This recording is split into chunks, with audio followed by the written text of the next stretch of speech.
Welcome, ladies and gentlemen, to the Record of Sword Forged Worlds, the unofficial Sword World podcast. I am your one and only gaming monk, better known as Mildra, and with me I have 1, 2, 3 good brothers and sisters. Our resident wanderer is down for the count. He will not be able to join. I see Hex in the chat. How you doing today? Same to you, Ethereal.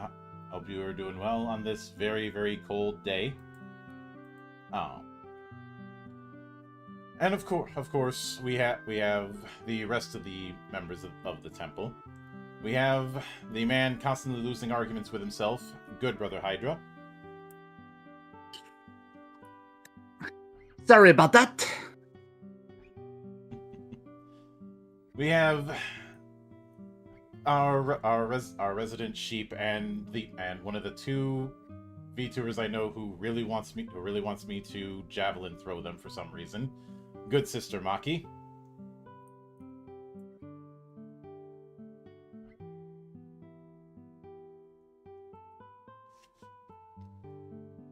Give her a moment. Hi, hello. I'm Maki. I love women.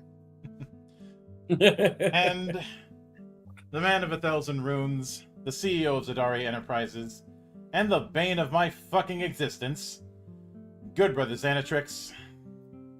Zadari Enterprises would like to remind you that I can bench press a Maki.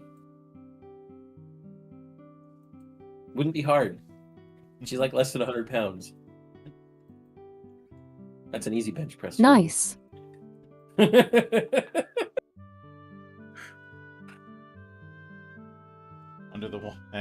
And Sig sits under the watchful eyes of Dr. Amelia, Dr. Locke, Dr. Yoshi, among others. Dr. Yoshi. Is that affiliated with Dr. Mario? Is he giving you red and blue pills for your fevers and your chills? I'm permitted to watch at the very least. Yeah, I hope you feel better soon. I will note I missed a glorious opportunity for memeing because I passed 666 followers on Twitch. Which I should have made an Iron Maiden joke. And I'm like, wait, didn't I make that joke when I surpassed that at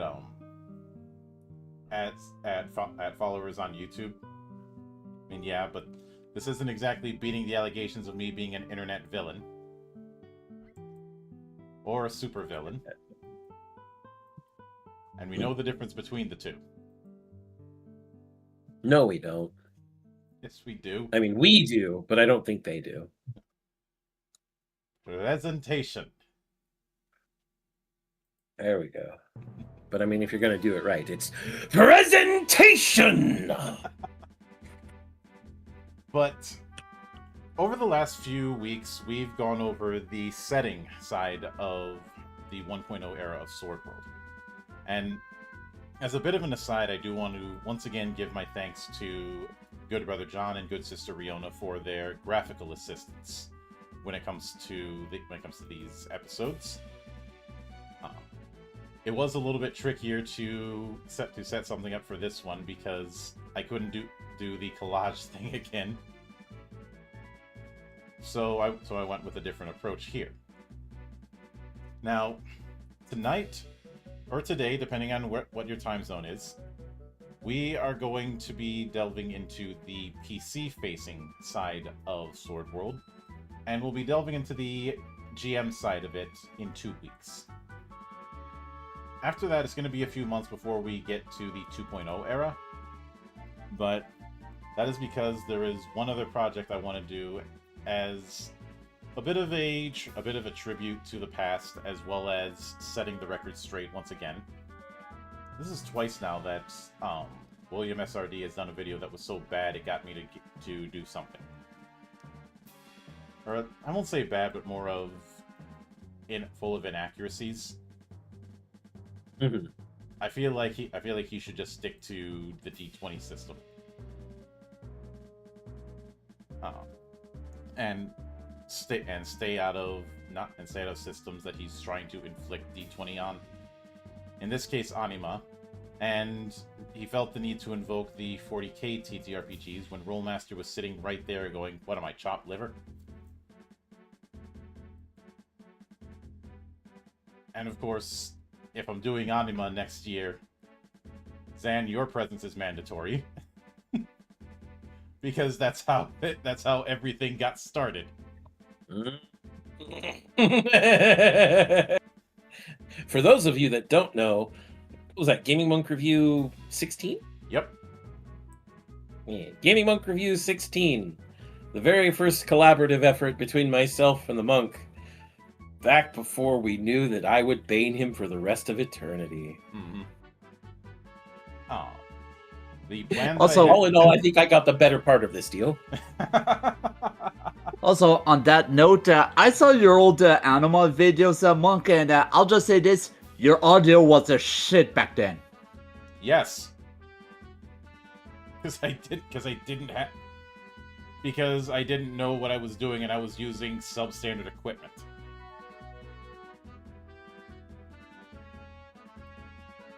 I'm not redoing it, by the way. No. However, We did. as mentioned, getting back to the heart of the matter, we are delving into the player-facing side of things, which is why this episode is called Origin of 2D6 Part 1. Because I think one of the first things to get out of the way right out of the gate is that all roads lead to 2D6.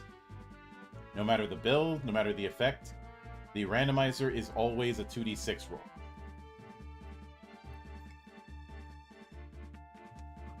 And I think the first place to start with that is character creation. Me? Because obviously that's going to be the most player-facing side of the equation.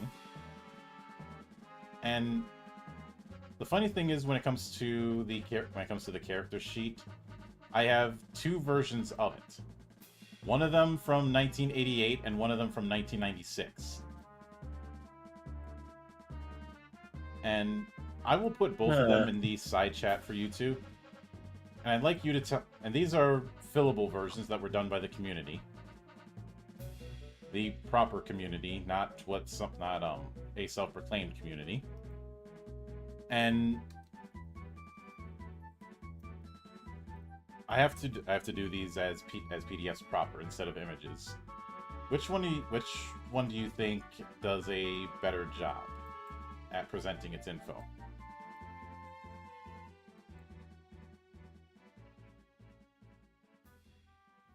Look at the 88 and the 96. The 88 version is a one-pager. The 96 is a two-pager.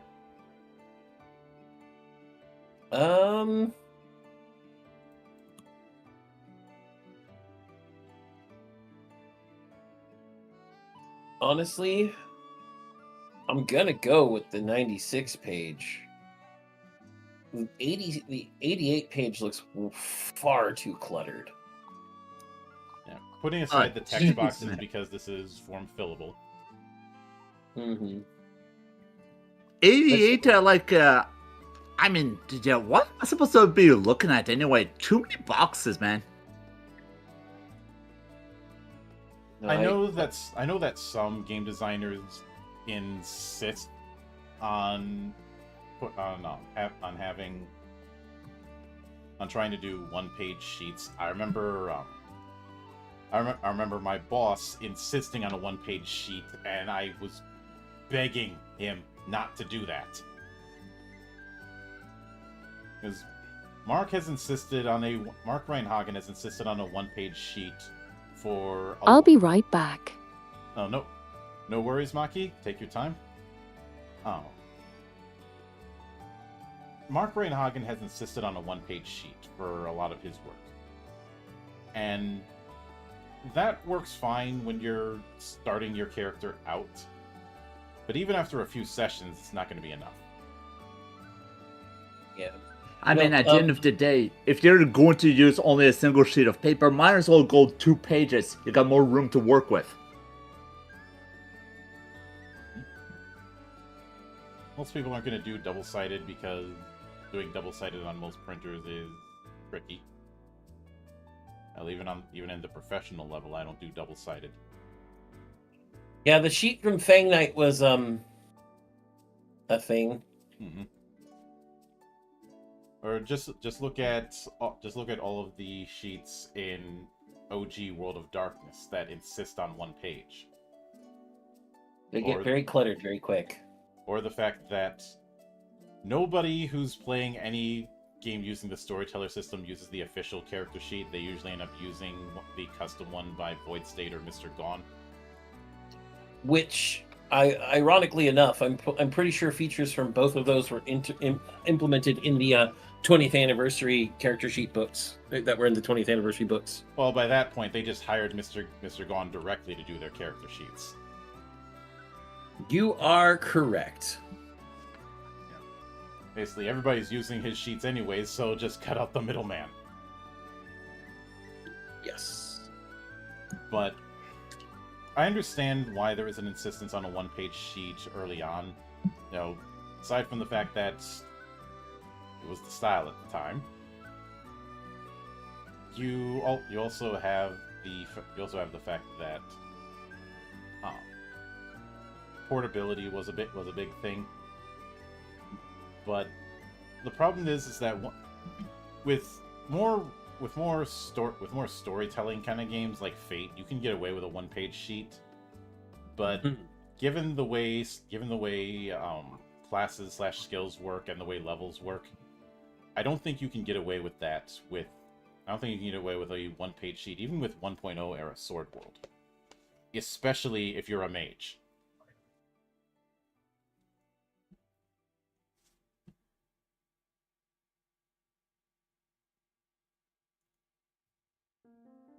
I mean, hell, in both sheets, there isn't even a spot for listing out your spells. And this is the problem that 2.0 and 2.5 also have. But to play devil's advocate, you can just print off that section of the sheet pretty easily.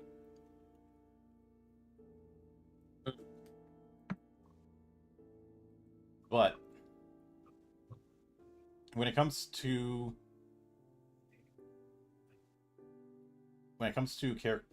character creation, obviously the first thing is the ability scores. The approach to them isn't too far, is on a rule of 6 instead of a rule of 2. But you have dexterity, agility, intelligence, strength, life force, and mental power. Dexterity is what it sounds like. Agility is going to be tied to evasion. Intelligence is going to be tied to, the mind part of things. Strength is strength. Life force is going to be tied to not only your hit points, but also your ability to resist. And a similar thing applies when it comes to mental power, which of course the setting equivalent of MP. I mean, it's still MP. Mm-hmm. Well, I actually kind of like that they separate dexterity and agility as opposed to, well, as you like to say, the world's most litigious RPG. Mm-hmm. We don't say that. That's just reality. They are the world's most litigious RPG. After all, they sent the Pinkertons after somebody for magic cards. Mm-hmm. The fucking Pinkertons. Yep. And Sig says he does like the 96 sheet a bit more. Yeah, that is my preference as well. But obviously when it comes to character creation, the first thing you do is choose a race. The available races, and there were no expanded races to my knowledge, unless it's in some replay I haven't dug into yet, is human, dwarf, grass runner, elf, and half-elf. Now, a lot of them don't have ability modifiers, but they do have a few features of their own. Dwarves have dark vision. They get the craftsman general skill level 5 for either carpentry, smithing, woodworking, stonemasonry, or gem crafting. And dwarves cannot learn ancient magic or spirit magic.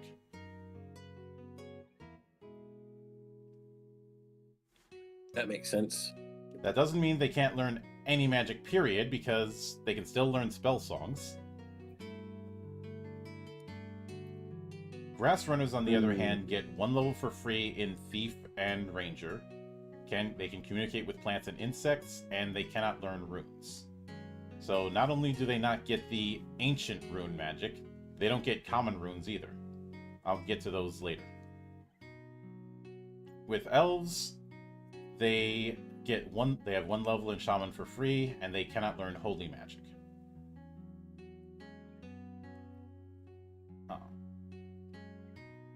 Half elves don't have any changes to what they can do. It's more of, if they're raised by elves, they have the benefits of the elf race. If they're raised by humans, they have the benefits of human, which is none.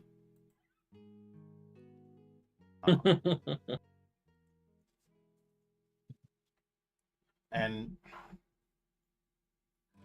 now that doesn't mean that your choice of race doesn't affect your ability setup at all, but how it does affect it is going to be different. For starters, you are going to be rolling a set of sub-abilities called A through H. And the combination of these is going to determine your base stats. For human, you're rolling 2d6 for each of them. That's for all 8 sub-abilities. When we get to 2.0, the sub-abilities will go down from 8 to 6. But for now, you're going A through H. For human, it's 2d across the board. For dwarf, A is 2d plus 6, B is half a dice, C is 1d plus 4, D is 1d, E is 1d plus 4 again, F is 1d plus 6, G is 2d plus 4, and so is H. And you have these different spreads throughout. So essentially, instead of giving you a bonus to a certain stat, your choice of race is going to determine the range for your sub-abilities, and thus the potential range for your proper ability scores. And we also have a table for the average ability scores by race.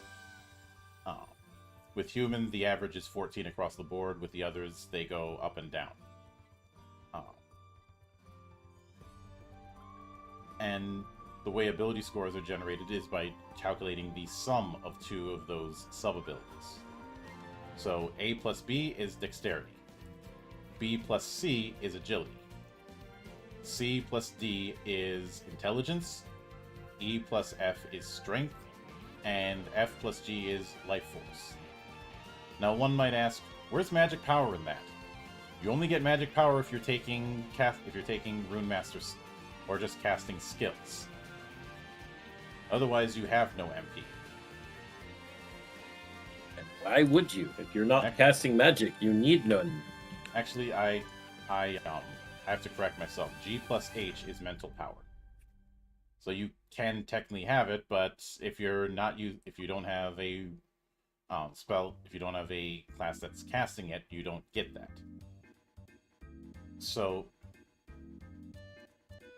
just as an example, let's do a little bit of while we go through this, let's do a little bit of on the fly character creation ourselves. Does that sound good to you guys?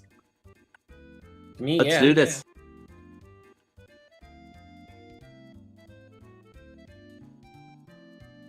So, before I do anything,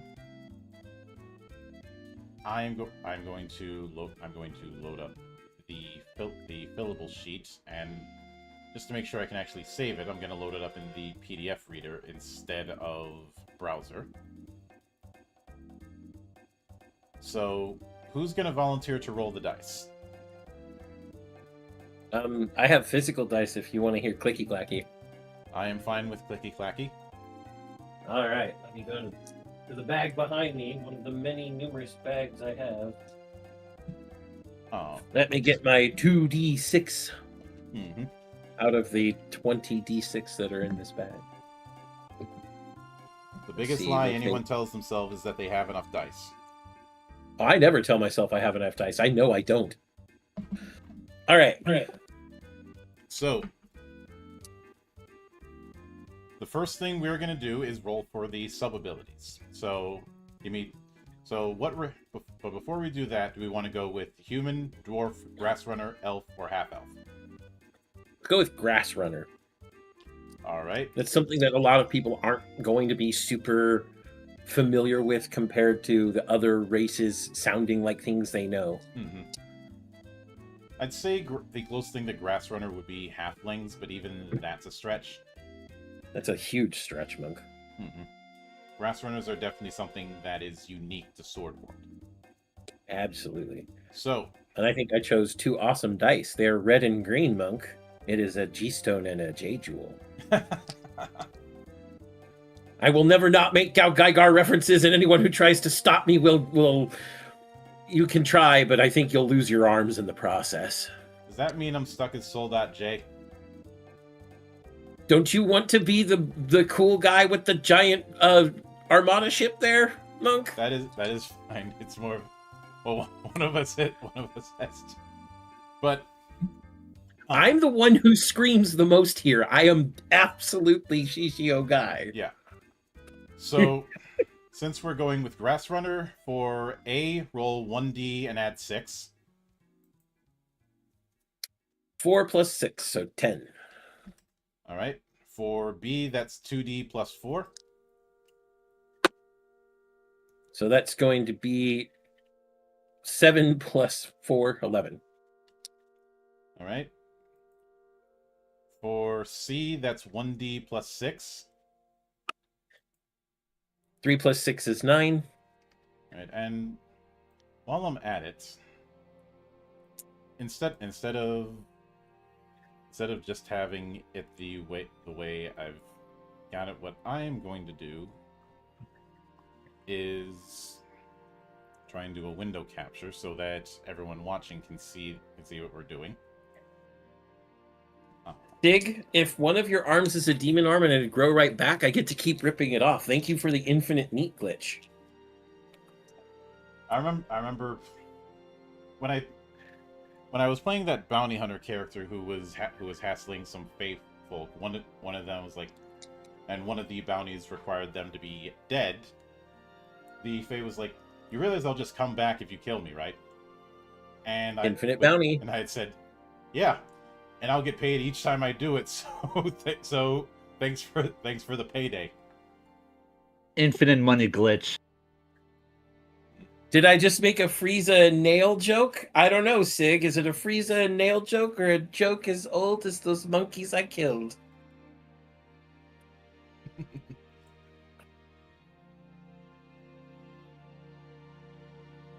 No, actually, Sig, I didn't make a Frieza and nail joke. I made a TFS Kenshiro and Perfect Cell joke. Hey, Bugman, are your muscles made of meat?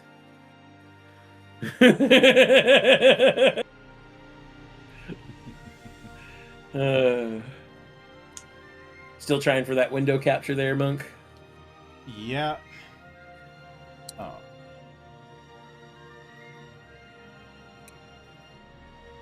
And let me move things back a bit. Okay, that's there we too go. Far back. There we go. And let me cut off the bits of the side. I wish I could just copy paste over the version of this I have for the Valley, but I can't. Oh, Sig. I love that you keep up the bit. This is why we're such good friends.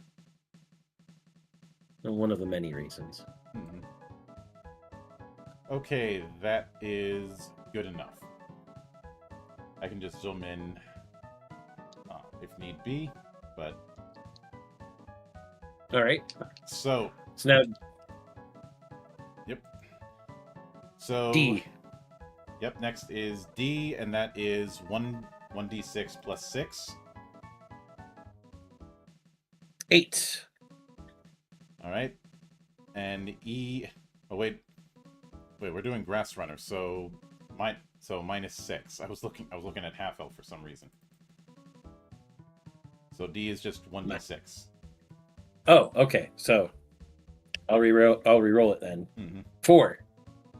All right. E is half a dice. So just roll a die, cut it in two, and round down. Yep. Okay. Well, it's a good thing I rolled a 6 because now it's a 3. Although actually, you're supposed to round up. Oh. Well, still, it's a 3. 6 evenly cuts down to 3. Yep. So, let's see. F is also a half die. 2, because I rolled a 4. All right. G is 2d plus 6. 2d plus 6. Wow.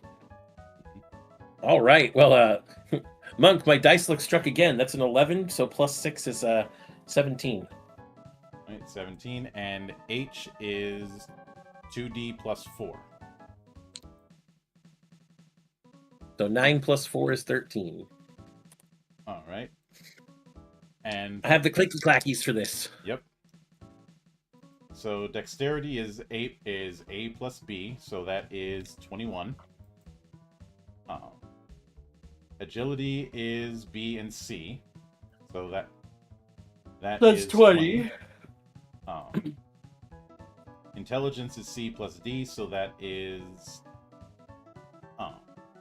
13. Yep. Let's see. Eve plus F is strength. That's 5. 5. Yeah, grass runners aren't the strongest. Mm-hmm. Life force is G plus F, so that is 19. And yeah, but the mental powers where this thing's gonna fucking blow up. Which is 17 plus 13, so G plus H. Or 30. 30 mental power. Mm-hmm. I guess that means we should go for a casting class.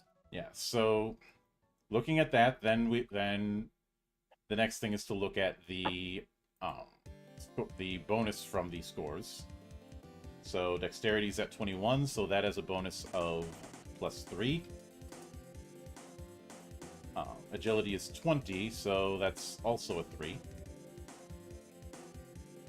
Intelligence is 13, so that is a 2. Strength is 5, so that's a 0. And life force is 19, so that is a 3 again. And mental power is 30, so that is a 5. Should be a 5. Yep. Every 6, right? Yep. The cap on the chart is 29, but it says add 1 for every plus 6 in ability scores thereafter. So yeah, that is a 5.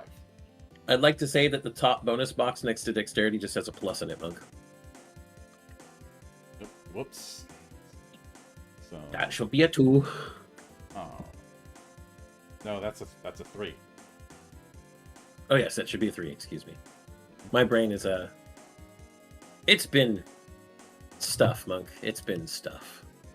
Yeah, I know.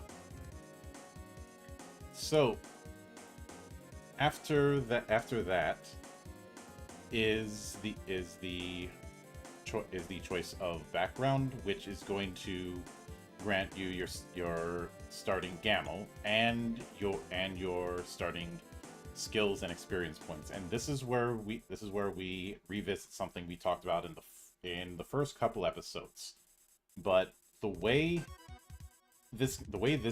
Sword World handles classes is not like most other games, period. I can't think of that many games that use a similar classes as skills approach. in It both video really- game yeah. or TTRPG. So would you Yeah. mind going into what we talk about when we talk about classes as skills? So each class is not giving you some sort of exceptionally unique package of features like in most other class-based games. Even in our own game, the jobs give you very specific class-based, job-based features Mhm. that give a specific identity to that job. What Sword World does is there are skills in the game, and each class gives you a package of some of these skills in a way that allows you to customize where your character's good in some skills and where they're not. Mhm. It essentially gives you bonuses to what these skills can do based on the class. And I believe in most cases, if you don't have a class that has a skill, you just don't get any score on it. Yeah. Yeah. So it gives you access to the actual skills of the game, but the skills are not 100% unique to each class. And we'll see more of this when we explore 2.5 months down the line. But for example, if you have a class that gives you access to the ride skill and a movement skill and a few other things, it gives you the ability to add your class levels, at least in 2.5, plus some bonuses from your actual attributes Mhm. altogether to help your rolls in that type. But if you don't, you can roll unskilled. You just will get no bonuses But of any type. the bigger thing is that instead of accumulating XP and then leveling up and then automatically gaining a level and that's gaining a set of features, you Yeah. are spending XP on levels of classes, what 1.0 refers to as skills, and getting benefits that way. In Yep. that regard, it's best to look at leveling up with these skills, not in a way not far removed from some skill-based affairs like Legend of the Five Rings 3rd edition, or the way you level up skills in a Souls-like. Especially in Yeah. the sense that a level in an adventuring skill here is going to cascade into other aspects. And your overall level is essentially a aggregate of these combined skills that you've invested in. Now, Yeah. when it comes to the starting package of it, if you go with humans or half-elves raised by humans, you would pick one of the background choices, which you could pick from or do randomly, which would give you a set of starting skills, a set of starting experience points, and starting gamma. But since we went with Grass Runner, we don't get that. We have a background already set. So, because we went with Grass Runner, we have 3,000 experience points right out the gate. Fun. And we have 1 level in Ranger and 1 level in Thief. Also fun.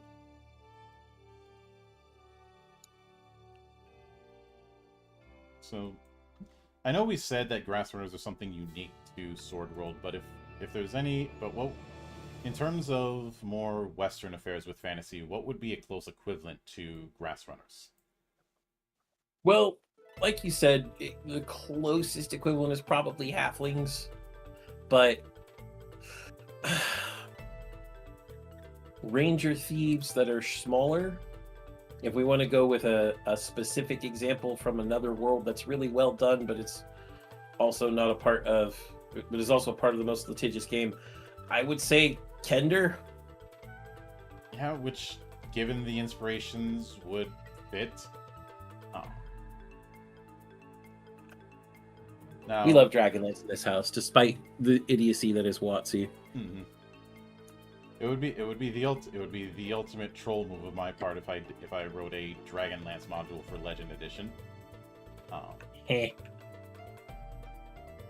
I I probably won't, but it would be funny as hell. So we'll start with generating the amount of money that you have, which in this case is going to be 2d times 200.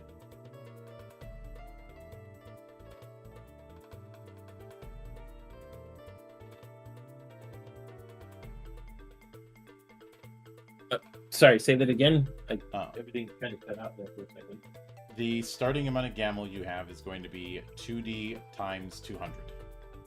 2d times 200. All right. Let's roll the dice. Where did I put them? Oh, they're over there. A problem that many people have is keeping track of all their dice. All right, so that's going to be 9 times 200, so 1,800. Mm-hmm.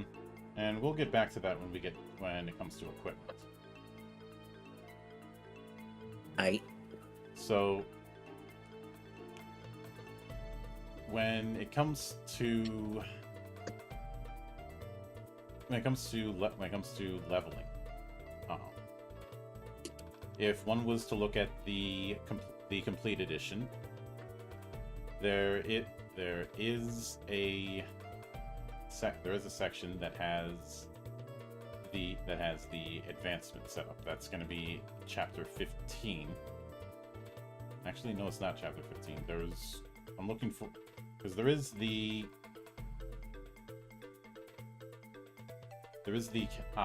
found it. It is on page 130.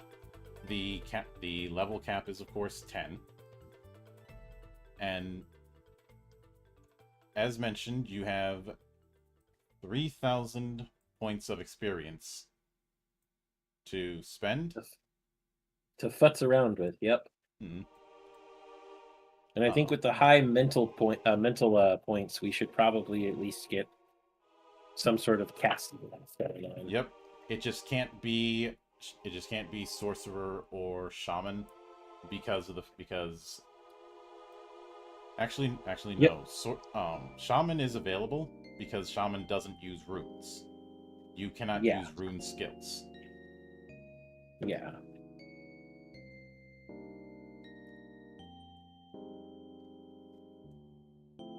So what casty classes other than shaman do we have access to? Shaman and priest. Do we want to be a priest, monk? After all, monks often officiated when no priest was available. I suppose I will open myself up to that. You can't even say that that's a baning because you've made that same joke yourself. Yep. So a level in priest is 1,000. A level in shaman is 1,500. I think priest is probably what we should go with. All right. So let's make a holy thief. Mm-hmm. there are gods of thievery. So yes, Hermes would like to say hello. Mm-hmm. So that's 2,000. And obviously, adventurer level is still equal to the highest skill. It's still highest skill that you have. Yep. There are non-adventuring skills that you can get, but they do not contribute to adventurer level. Yep. So, with 2,000 experience left, what they could be put in. So if you want to put something in fighter, that's 1,000. If you want to put it in another level in thief, that's 1,500. If you want to put another level in ranger, that's 1,000. If you want to put another level in priest, that's 1,500. And are you looking at page 130 like I am? No, I don't have the book open. All right, let me do a screen cap for you. Okay. So it's like I do not have the book open. No. I will be putting this in the side chat for you. Copy. So. All right. Some of the classes that are in that are not accessible to players. Yeah, like Dragon Priest. Mm-hmm. So, let's see here.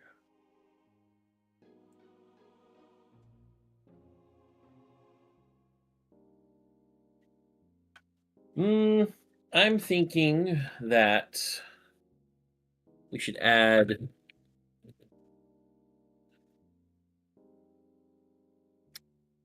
another level to Ranger.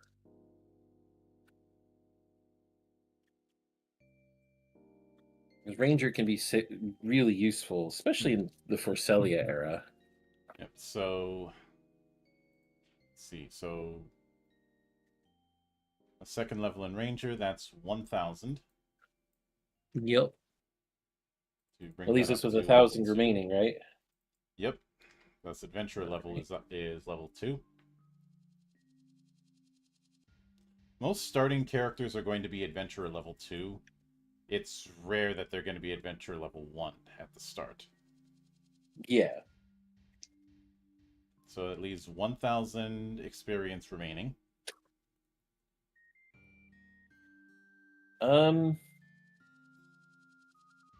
Let's see. Do we want to really go in on this whole thief priest thing, or do we want to give them a little survivability? Are we assuming they're going to have a party monk? Yes, but fights are going to happen. So I would suggest the last one be 1 level in fighter. I can agree with that. Yeah, we don't want to go spot on session 1. Yeah. So, 2 levels in Ranger, 1 level in Thief, 1 level in Priest, 1 level in Fighter. I think that makes a pretty well-rounded character. How many skills are they getting? Yep. So, and I should note when it comes to general skills, that is on a contextual basis. But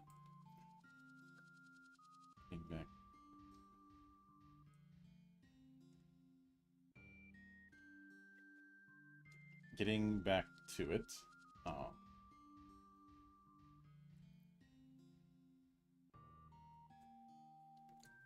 So a disadvantage,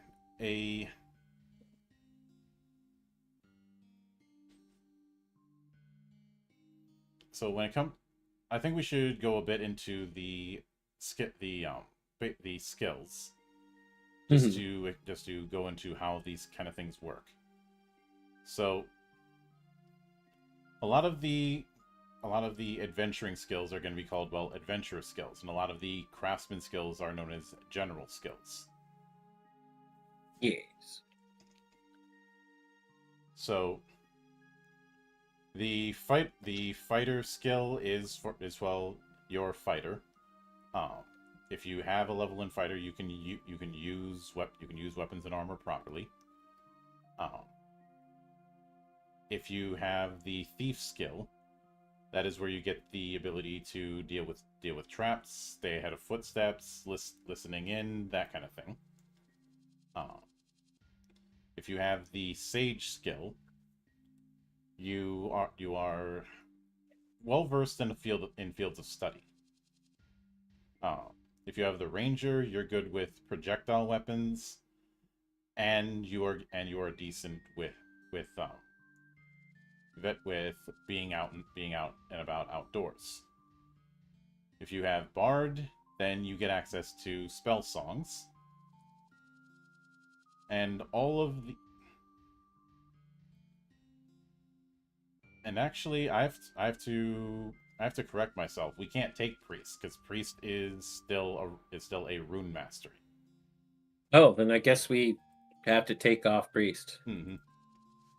Sag. Take off priest. Double Sag. For whatever reason, I was thinking. Apparently, all of the casting skills are treated as rune master skills. Oh. Except bard. I mean, we could make him a bard, but I guess we have to. Mm-hmm. Can't waste that mental power, I'm going to be honest. So 1 level in Bard, which means we have 500 XP remaining. Which that will just sit there. Yeah, we can save that for later. Mm-hmm.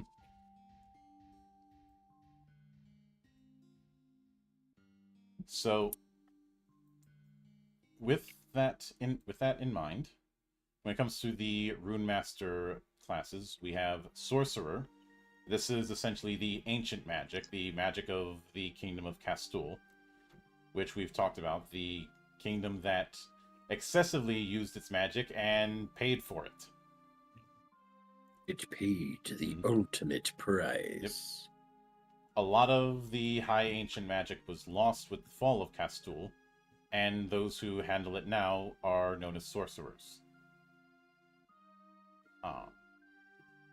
Now, you can get a discount with XP if you acquire Sorcerer and Sage at the same time. It basically just discounts Sage to free. Mm-hmm. On the other hand, there are shamans. Shamans utilize the world of spirits, hence spirit magic, also known as, and their runes are known as silent spirit, or spirit magic. The spirit magic is divided into the 4 major powers of earth, water, fire, and wind. And I know it would be tempting to say, would that make spirit magic a precursor to Fairy Tamer? No. I mean, only if you're looking at the most surface level comparison. Mm-hmm. But then of course there is priests whose magic is known as holy prayer or holy magic, and something we should note compared to priests or clerics in other games, your choice of god does play a much bigger factor in terms of spells that you have access to. Each god is going to have an exclusive subset of spells. Not all of them, but a few of them. Yeah, you get access to the main spell list for priest, and then choosing your god gives you some extra spells along the way that are deliberately and thematically tied. Yep. Now, there are 2 rune skills that are GM only. One of them is Dark Priest, which has access to Dark Magic or Demon Screams. The other one is Dragon Priests, which have Dragon Roar spells. None of us can be Ryu from Breath of Fire. I'd say if I was to use a weeb example of the Dragon Priest, honestly, it'd be the Lizardman Shaman in Goblin Slayer. And he outright says his goal is to become a dragon. Yes. Not to mention, Dragon Priests also can conjure skeletal allies from teeth. Which is which is still inspired by the Greek the Greek legend of the Spartoi, the soldiers grown from the teeth of Ares' favorite snake. Yep. Or Ares' favorite serpent, I should say. Mm-hmm. So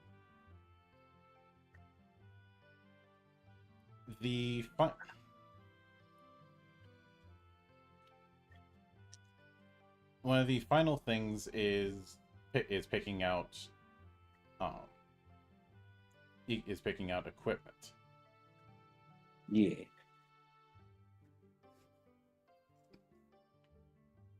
Equipment is fun. Yep.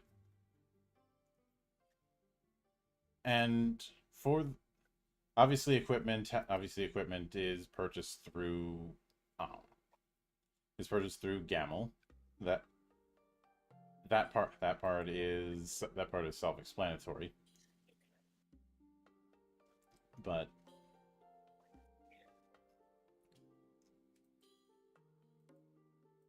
while I am Actually, no, I'll hold off on covering that little skill block there.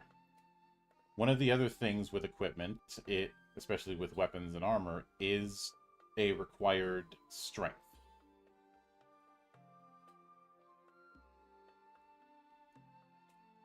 I.e., you need a certain strength score, otherwise you are not lifting that thing.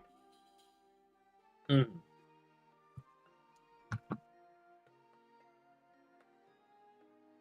And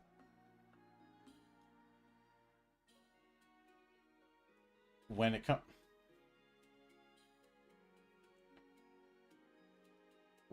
comes to the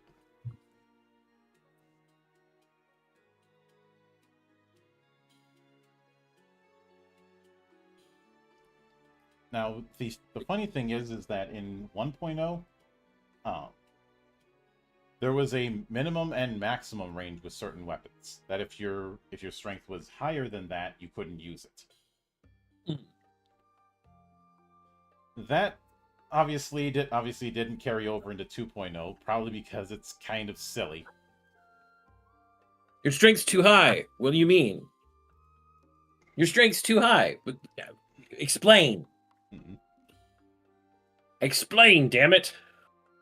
Yep.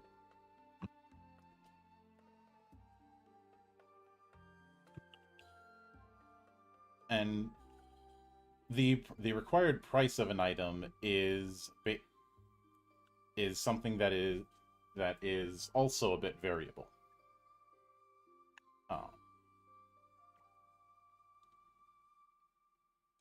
Where it's based on the required strength of the particular weapon. Mm-hmm. And it's multiplying that required strength and then adding a static amount. So, for example, a short bow, if you were to do required strength 2 times 10, so that's 20 plus 40.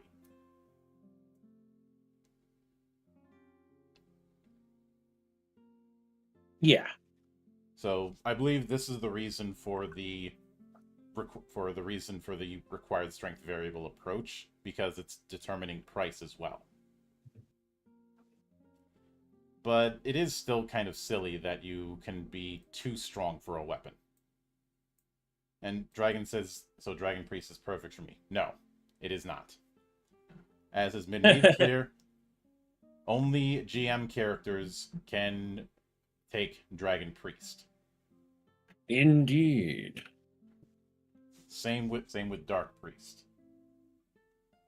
And I know some people have done the thought experiment of playing a session with villain characters, but let's be honest, those things don't last. Yeah. But this kind of rule when it comes to equipment also applies to armor. Which is where our guy here is going to be at a disadvantage because his strength is 5. The dice gods show no mercy. Amen. Mm-hmm.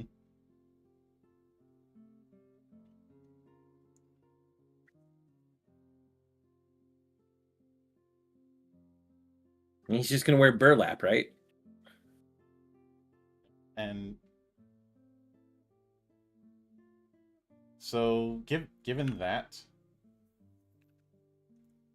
I think what he's probably going to be, given the amount of gamma that we have, which is 1800,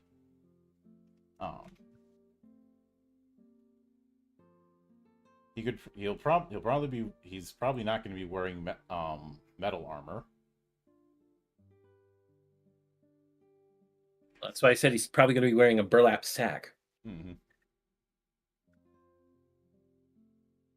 So we can go with hard leather armor.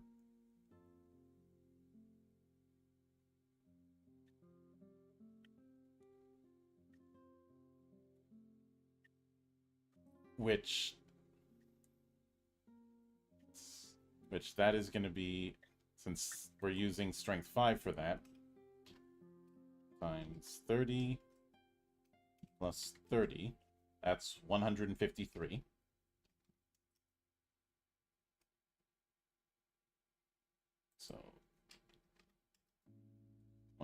minus 153, so that's 1647 left over.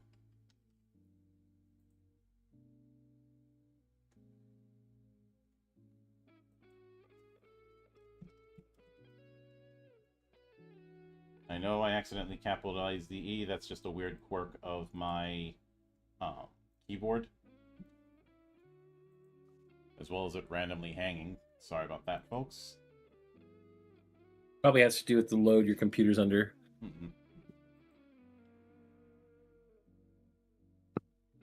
So then we have, then of course we have. So with that armor, that's required strength of 5.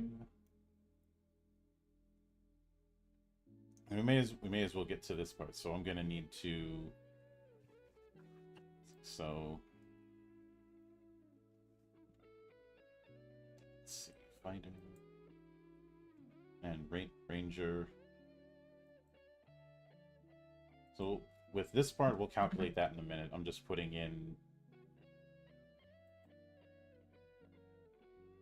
Let's see, the dexterity bonus is 3.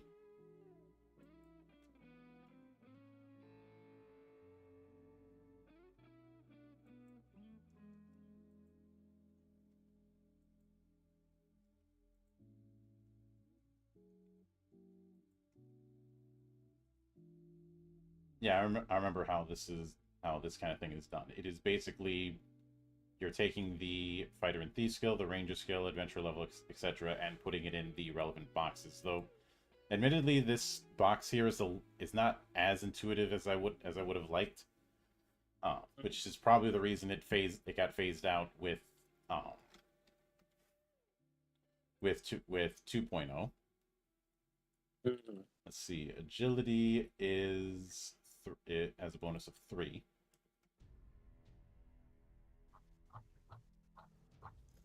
So when it comes to weapon, again, we are limited in what we can acquire.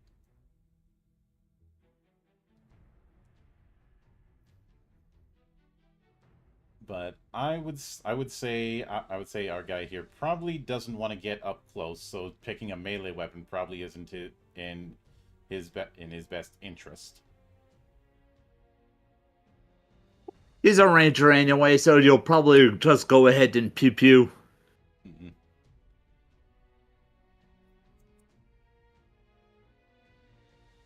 So he will go with it. So should we go with a light crossbow or a short bow?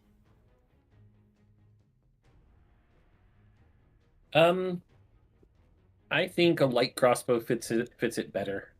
So let's see, light crossbow, that's going to be strength 5, so 5 times 20 plus 60, so that's 160. So 1647 minus 60, so we have 1,487 left over. So, and because crossbows are two-handed, we're not using a shield. Who needs a shield?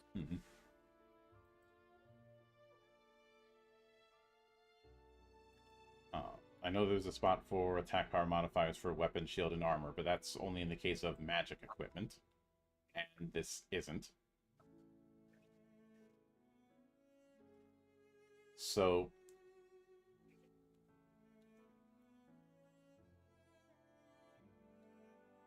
beyond that,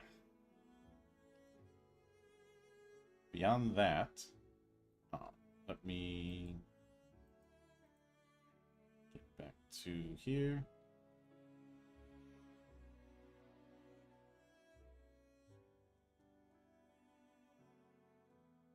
Obviously, there is the notion of purchasing other equipment.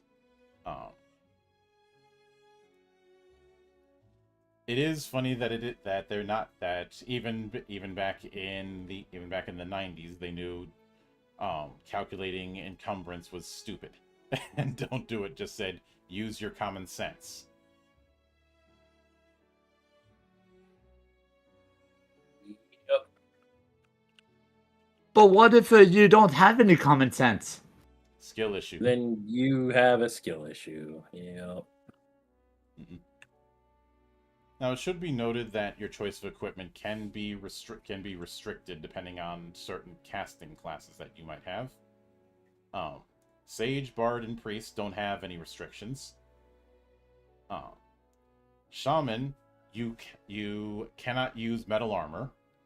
Same with Sorcerer. If you want to take advantage of the Thief skill, you need to have light weapons and armor.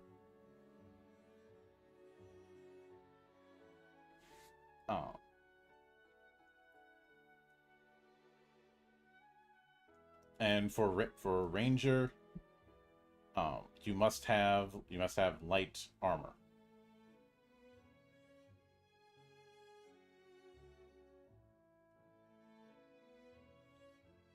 And for Ranger, you can't use metal armor, with the exception of ringmail.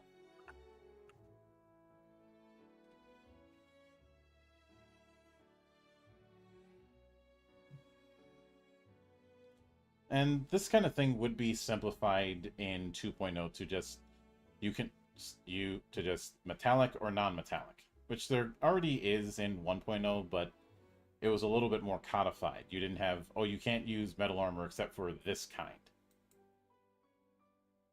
If you catch my drift.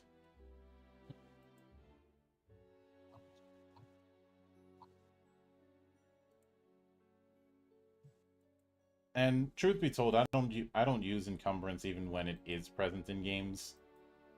Largely because I find it to be too in the weeds, too simulation-y, and I'm not here to play a simulation.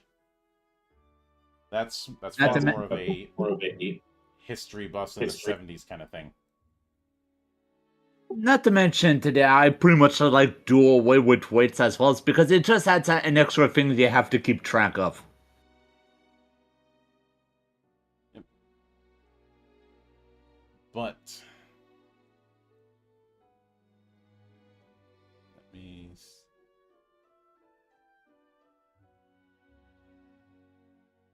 see. So.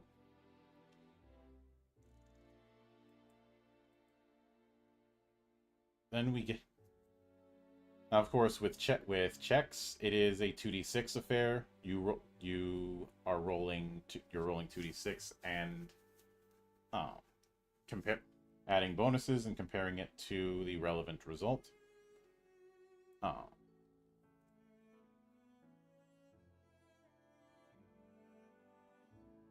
Now, there is one score that I forgot to put in, which is your life force and mental power resistances.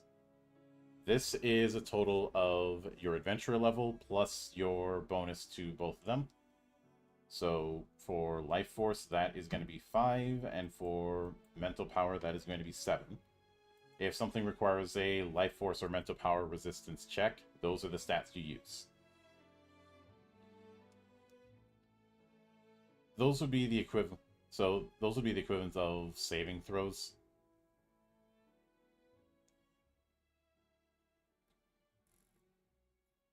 You're typically not going to use them for anything else but resisting certain effects. Life force resistance is usually to resist things like poison, whereas mental resistance is to avoid the effects of magic. And all checks against magic, even if it causes physical damage, is using mental power resistance. So essentially, combat is a contested roll.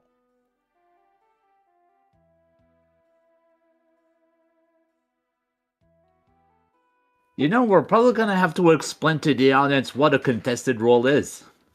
I don't. If they don't know what a contested role is, I'd ask why they're why they're in my monastery.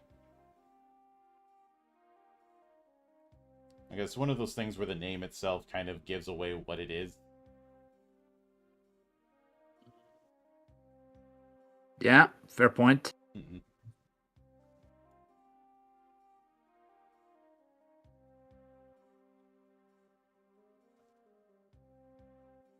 Now, when it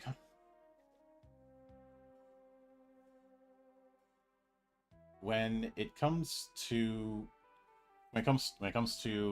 attacking, the base approach is your skill level for fighter or thief or ranger, and your dexterity bonus. So, in our case, that means we'd roll with a total of 4.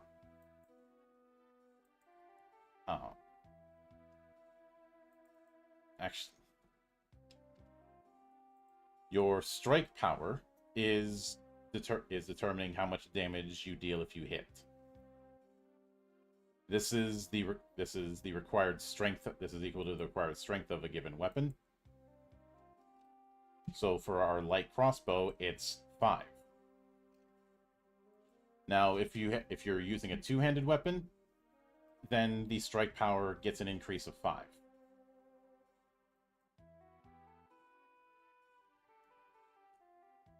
And of course, with critical, at the base amount, the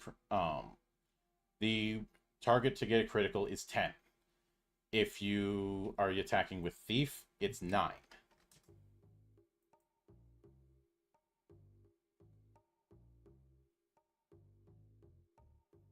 And there's not really a whole lot of ways to reduce it. Yeah. Now, when it comes to evasion speed, which is what you're going to be rolling when it comes to not getting hit, this is equivalent to your fighter or thief skill level and your agility bonus. So in our case, that is a total of 4.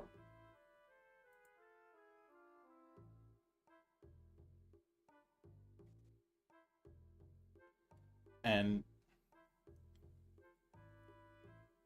obviously, if you don't have fighter or thief, the evasion speed is 0, regardless of your agility bonus. If you've got a shield, you get +1 to evasion. There is an optional rule for bigger shields giving more bonuses, but otherwise, shields always give +1.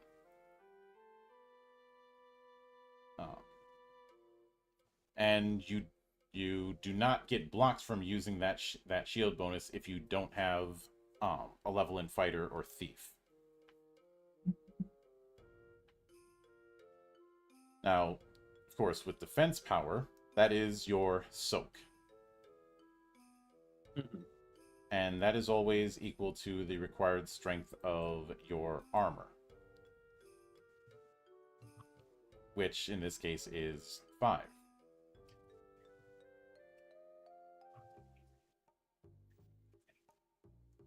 And there are advanced rules about weapons and armor. I'll get to optional rules. I'll get to that in a moment. But defense power, as I mentioned, is required strength of armor. If you're not wearing any armor, it's 0. And you also have damage reduction equal to your adventurer level. So you do have 2 ways of reducing damage, one from defense power and one from damage reduction.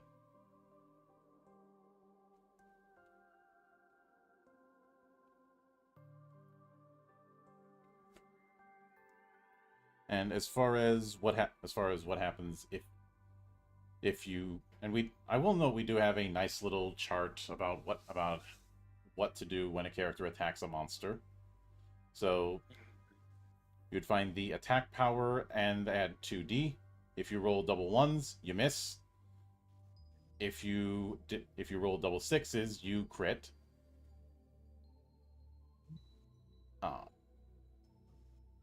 If you manage to beat the monster's evasion bonus, or just evasion points, you hit. Then you use the strike power as key number and determine base damage based on the rating table.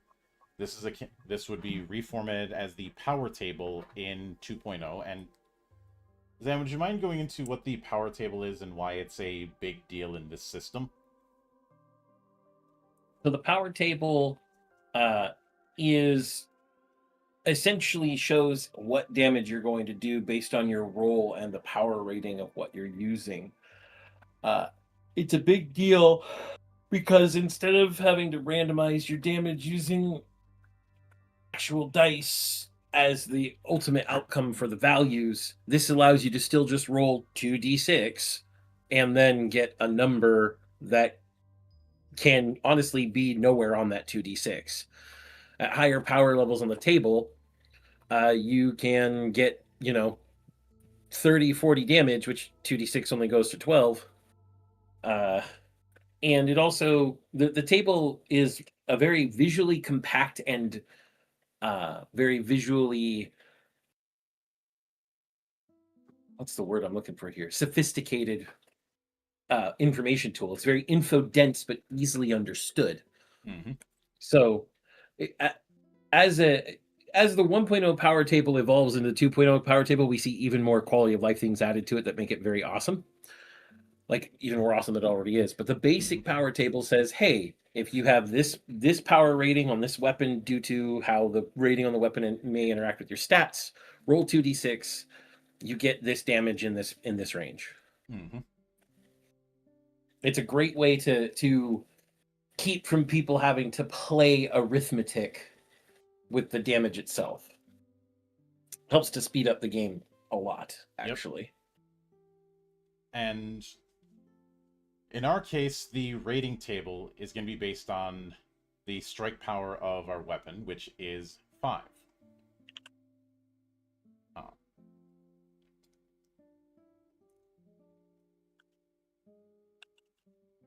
And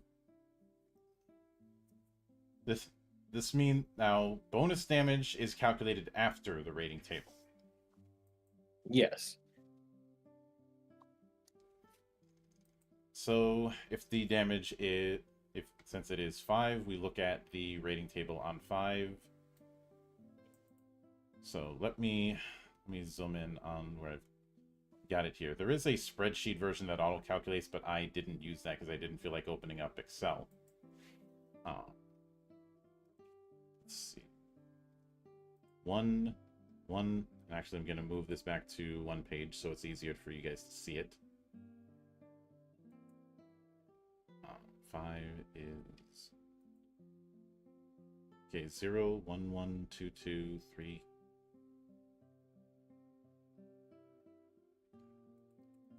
So I had the numeration wrong. 1, 1, then 2 and 2, then 3, 4, and 5, and then 5s for the rest. So not a whole lot of base damage. So when making a successful attack with the crossbow, we're doing 0 to 5 damage as a base, and +1 for bonus damage.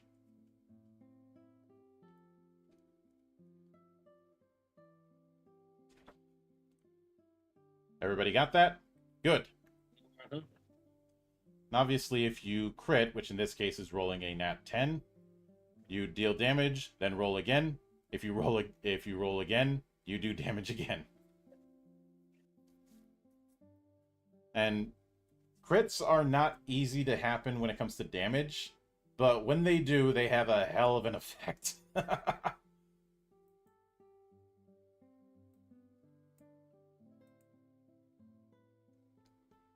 On the other hand, you could still successfully hit and then roll double ones, and now you don't do any damage. Yep.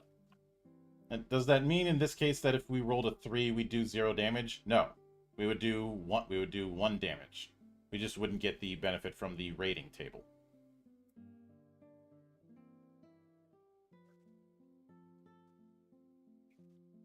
And when 2.0 came along, we would start to see this table a bit more codified and actually integrated in the sheet.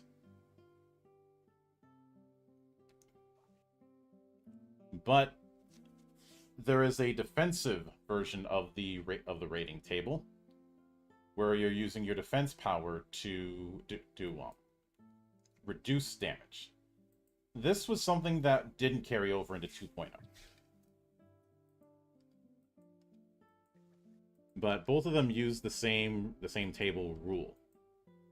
Think of it as defense power as your form of damage reduction, with a static damage reduction based on adventurer level, as mentioned. When making a defense roll, you don't crit. That would be kind of weird if you did. Mm-hmm.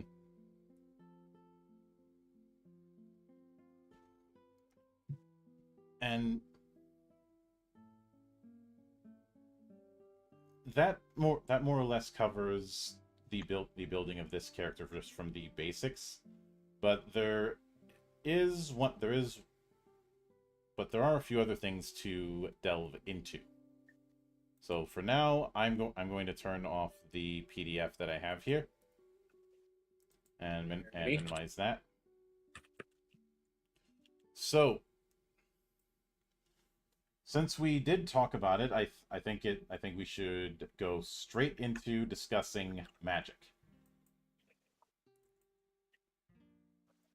All right. So, we've already talked about the different types of magic and the fact that they are based on runes. In fact, anytime you have any sort of magic, you are referred to as a rune master. Even if you're a bard. Mm-hmm. As mentioned before, sorcerers use ancient magic, shamans use spirit magic, priests use holy magic, dark priests use dark magic, and dragon priests use dragon war magic. Now, when you begin learning magic, you develop a score called Magic Power, which is based on the relevant skill level and your intelligence bonus. On the character sheet, when you look at the runes, it lists Magic Power separately to account for if you have skills in multiple runes.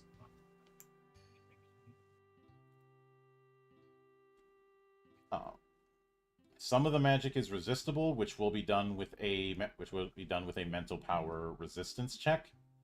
If it's non-resistible, then you don't have to worry about that. And though with non-resistible magic, you still have to roll you still have to roll 2 dice.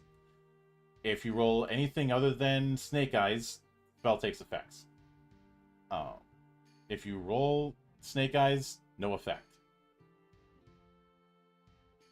On the other hand, if you're doing a resistible spell, you are checking it against the mental point resistance of the target.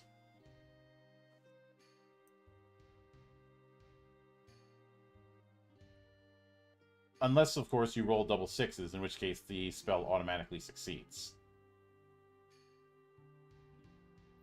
Unless the magic itself would have no effect on that monster. The other thing to note is we are not dealing with the Vancian model. Fuck the Vancian model. We're going spell points here. Because that makes more sense. Yeah, I have a whole video going into why I don't like the Vancian model, and I find it continually amusing that even a game like this that people keep calling Japanese D&D doesn't use that model. Also, I looked at Lodos Companion. It doesn't use that model either. Doesn't use that model, monk. Not even the action. we have to keep bringing up that point? I want to keep bringing up that point. Which point? The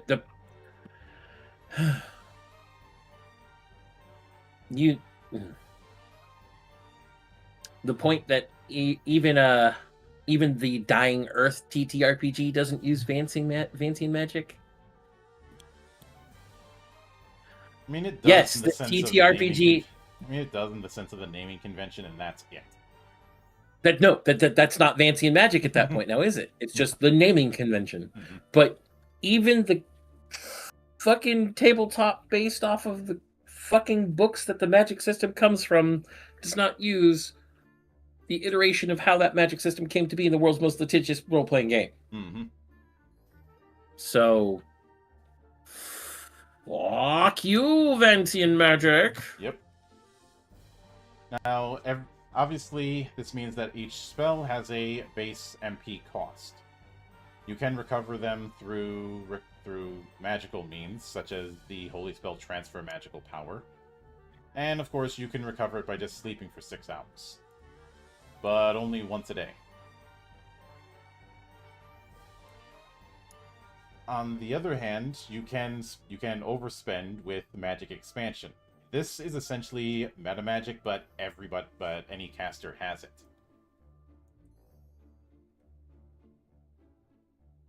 You can expand the amount of targets. You can expand the area of effect. You can expand the volume of effect, the duration, the distance, or the damage, as well as the final score effect of it. Or you can contract spells. However, each time you expand the spell, you are multiplying the amount of MP that you are spending. So if you want a single target to target 2 targets, then you're casting double the amount. 3 targets, triple the amount. You get the idea. Also, do so at your own perils. We all know just how merciful the dice gods are. And once again, the dice gods show no mercy. Amen. Amen. Though, unlike what we do, Zen, you do have to roll the dice separately for each target in the case of target expansion.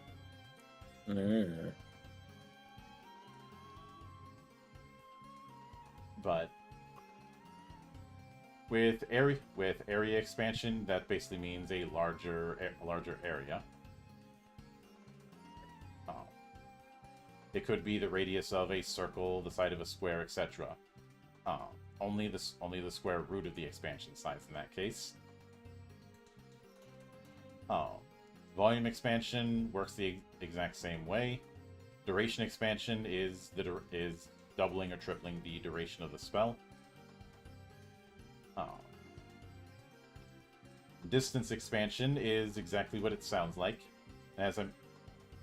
As I mentioned with damage, the damage expansion doesn't expand the total damage. What it does is it gives you more opportunities to roll higher damage. It just gives you a bunch of rerolls.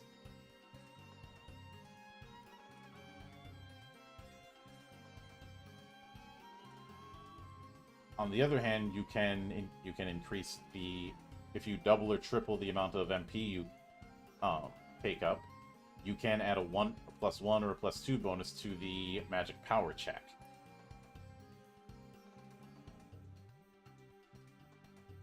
And on the there's also effect expansion, which is case by case. But as I mentioned, you can contract spells if need be. This does not reduce the amount of MP consumed.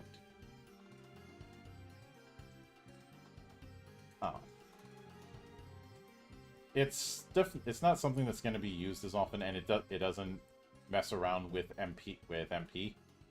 Of course, you can do both at the same time if you want, just different types of expansion and contraction.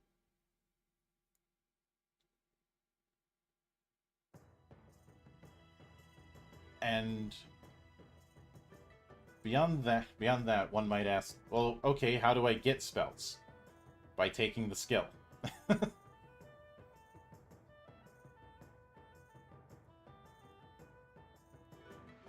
Though there are some other rules. Every spell requires every caster requires a catalyst, and things like sorcerers require a spell book. Yeah. Though I do like that they say no sorcerer looks at their spell book every time they try to cast a spell.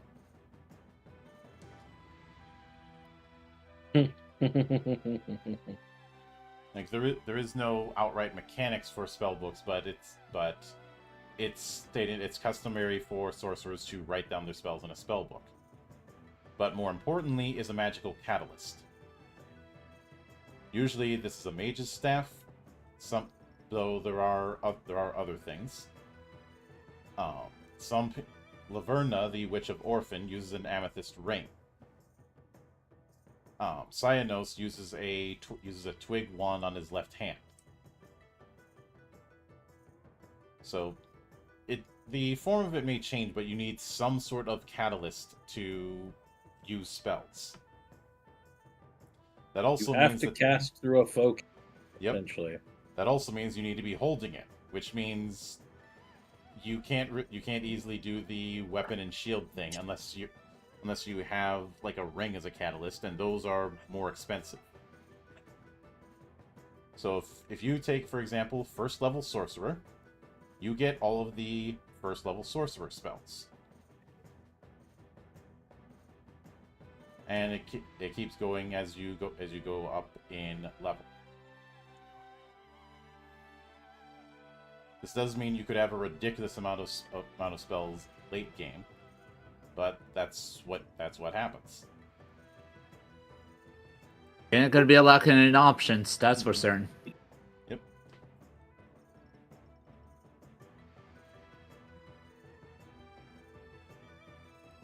But any rune master can use any spell up to their skill level. Any higher level spells you can't use.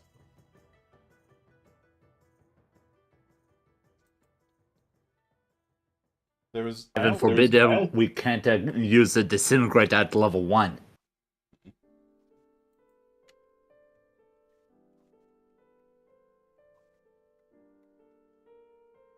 And this applies just as much to the spells that players don't get access to as much as anything else. But a lot of the sorcerer spells would be what you'd expect a wizard to cast.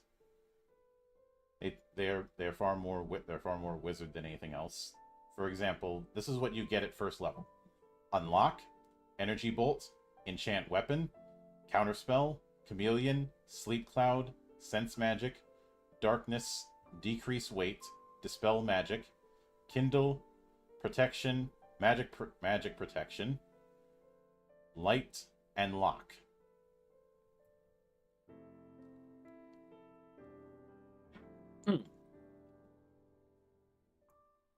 That is and I should note, not every spell can use every expansion or contraction. Each one has listed out which ones it can and can't use. This would be carried over into the meta magic combat feats in 2.0.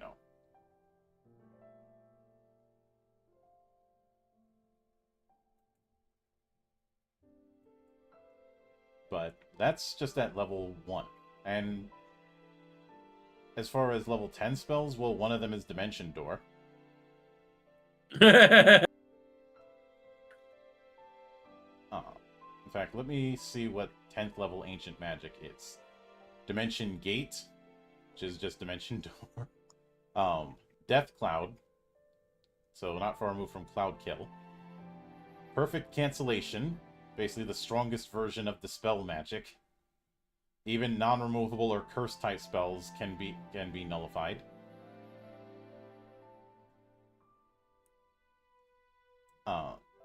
The only spell that can't be removed is Reborn Dragon, which is a high-tier dragon magic. Meteor Strike is another one. So Meteor Swarm and this form, those are the two 10th level spells for sorcerers. Now, when it comes to spirit magic, You cannot wear metal armor. You cannot have anything in either hand. And the spirit power corresponding to the spell must be working. Each spell is tied to a different elemental spirit, or at the very least a different element. So for wind spirits, the wind must blow in its natural state, so you cannot use it in buildings, deep caves, or underground. For earth spirits, you cannot use it in water or on the floors of buildings, whether they're stone or wood. For water spirits, you need water. Though fortunately, you can carry a jug of water or a water bottle and still do it. And Zan, I know you're thinking of water and water and water.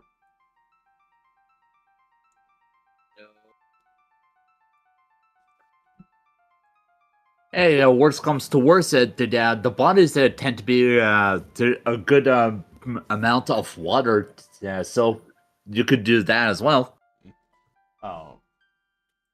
With fire spirits, you have to have a fire burning. You can use a torch that you're carrying. With ice spirits, there needs to be snow or ice. With mind spirit, there need to be living things with functioning minds. This does mean that you can count yourself as that, unless you're playing a mindless character, which you're not. With plant spirits, obviously being in forests, but if there's places where plants or trees grow, it will work just as well. And there are other spirits like life, darkness, and life. Those ones are spell specific.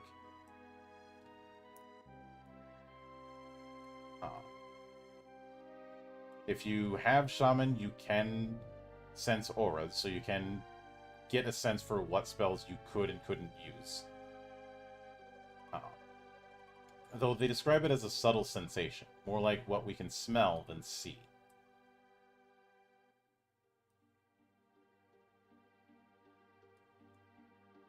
And you do use runes, but you don't have to speak them the way a sorcerer does, which is why casting is referred to as silent spirit. And each of the spirit magics has an associated spirit that has to be active when you use it. For example, Wind Voice requires an active wind spirit. Versus something like Snare requires an earth spirit. Although, amusingly, Leprechaun is a mind spirit.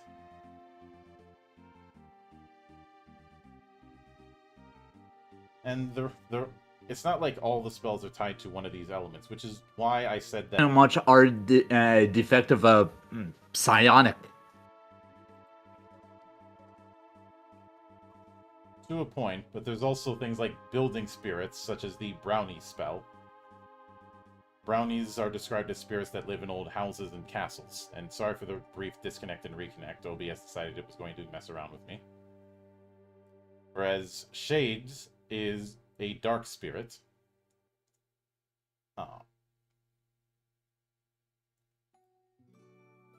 On the other hand, another mind spirit is Valkyrie.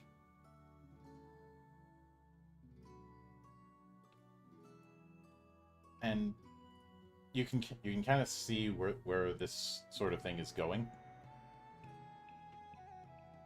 Of course, there's some spells that can be tied to different spirits, like Spirit Wall, where the spirit that you use determines the effect of the wall.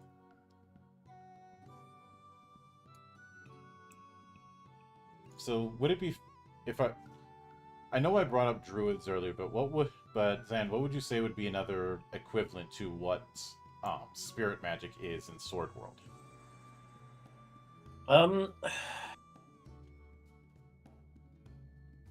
See, the problem I have is that the spirit magic while it takes on some trappings of, things like druidism, it's very clearly inspired by Onmyoji. And Like, there's a lot in... For those who aren't familiar, could you go into why you come to that conclusion? So Onmyoji are there's different things they've been called in the West when people try to explain them, such as yin-yang sorcerer or yin-yang priest. Mm-hmm. Onmyoji use the idea of the balance between darkness and light, yin and yang, whatever you want to call it, as the basis for how they perform their sorcery. And a lot of their sorcery is done through effigies called shikigami, or paper gods. Mm-hmm. They use these shiki to channel spirits and yokai and other things into them and have them either perform a specific spell or do a task or even just act as familiars. Mm-hmm. A lot of the spirit magic in Sword World does this with the spirits, but also with the spells. A lot of the spells are just asking a spirit through your shikigami to change something about nature. In that Stuff regard, like that. I'd also bring up and this is pandering to me a bit, the Shugenja in Legend of the Five Rings, which are also very Onmyoji adjacent. Mm. Because they are asking the elemental kami for a service. Yes. But when it comes to, I think the only real difference between a shaman here and an Onmyoji is the fact that in this case you're not using a shikigami or an equivalent. In fact, you can't have anything in your hands when using this kind of magic. Yes, but while the ritualism is not the same, because the shikigami are really a ritual object, the intent and ultimate goal is. Yeah. You're supplicating nature and the balance and forces of the universe to do something for you. Mm-hmm. And speaking of that, then we have holy magic, which is tied to the 6 gods of light and the 6 wicked gods. Obviously, for the latter, that is dark magic, and you're not getting that.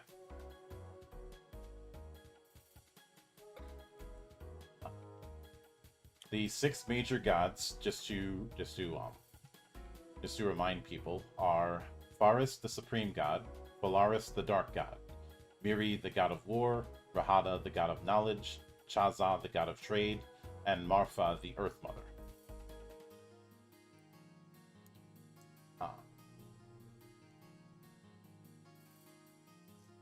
And there are other gods as well, but those are the main 6. There's also Fenes, the younger god of Faris, and governs cycles. So essentially the god of neutrality.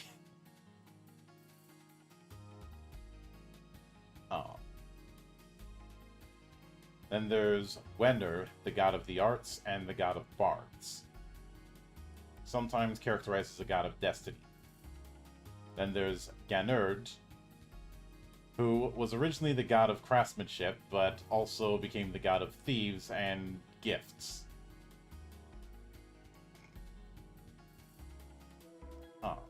Well, looks like we found the god for the character. Then you have Braki, the god of smiths, originally the god of volcanoes. And when people learned how to heat stone, he became the god of smiths.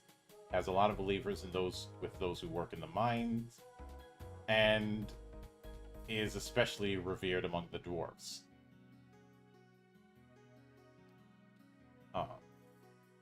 Then there is the nameless god of madness. That is literally his name.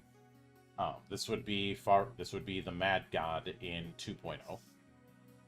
In fact, there was a heavy implication that the two of them are the same people. But then there is Cardis, the wicked god, the goddess of destruction and of the undead.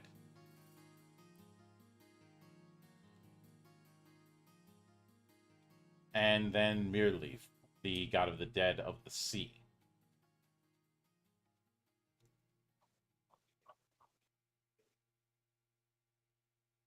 But with the priest skill, you have access to divination as just a base ability. Sometimes it might give you a revelation if the GM feels it appropriate. You can also make a vow to your god. Oh, and in this case, this almost seems a bit like a reverse of shamanism. Mm-hmm. You are devoting yourself to a god so that they will imbue you with power instead. Yeah. Which is pretty typical of most actual religious practices in the world. You devote yourself to a god or gods so that they will imbue you, and this is no more prevalent than in the medieval ages, especially in Western Europe, where some priests did dress in armor and go out and fight because Deus Vult, motherfucker. But I'll be right back, monk. Yep. Sig asks, "Is there a god of mercy?" I'd say the closest thing to that would probably be Marfa.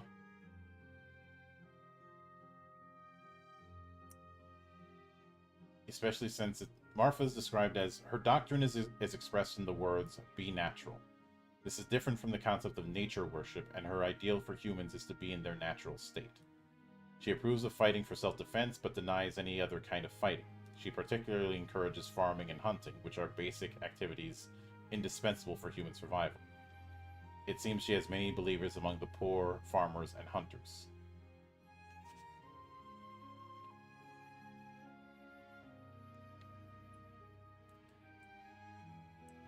Well, you're gonna go ahead and give us some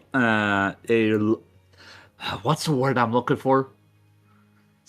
A god that's easy to follow by the everyday folk. Mm-hmm. And I should note, even though Miri is the god of war, this is not a situation like Khorne in Warhammer. Miri only supports righteous conflict. So no need to go ahead and create rivers of blood. Yes. Of course not. Everybody hates that jank sword.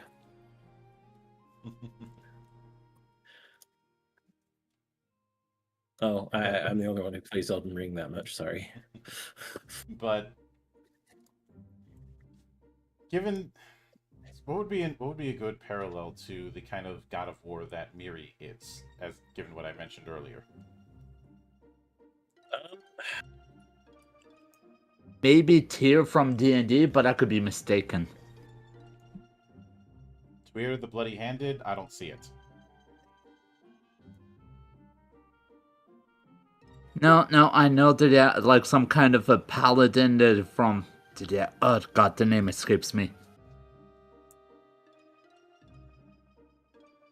It was St. Cuthbert, but that's a rabbit hole I don't feel like going into.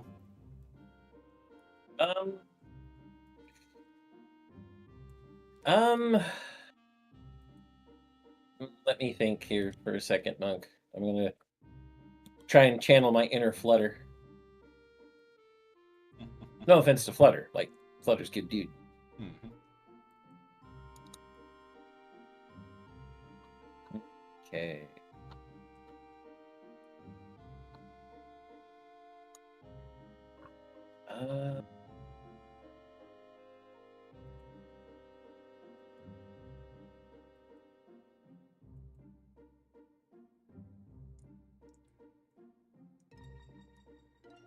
Where is that?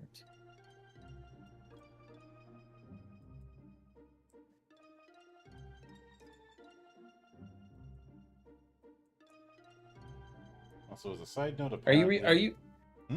Oh, go ahead. I was just gonna ask if you were reading from the main core book for the gods. Yeah, in which it says with Miri, he denies any acts of cowardice or cowardly behavior. He only supports righteous conflict, so he will not lend his strength to fights that are just for the sake of stealing or simply killing one another. His believers are knights and mercenaries.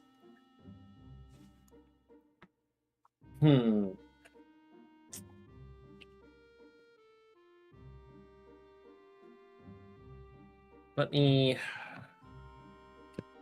You know, I hate to have to do it this way, but I'm actually probably going to have to invoke a god from the world's most litigious. And where is it?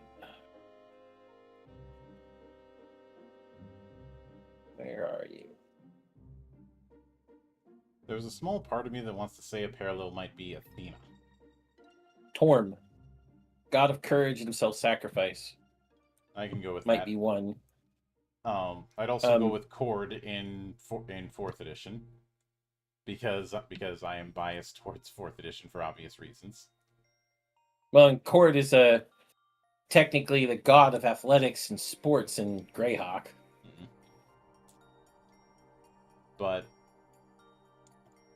there is also the fact that you cannot follow more than one god.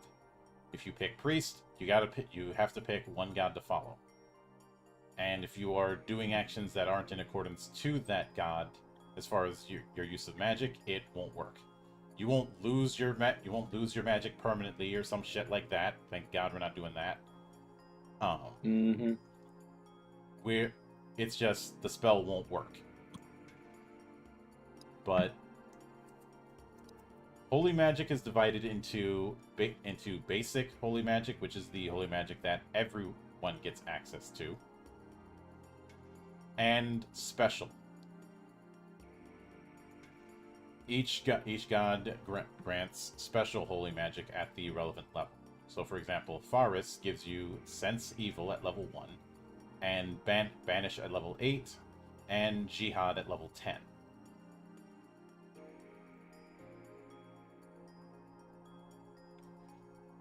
And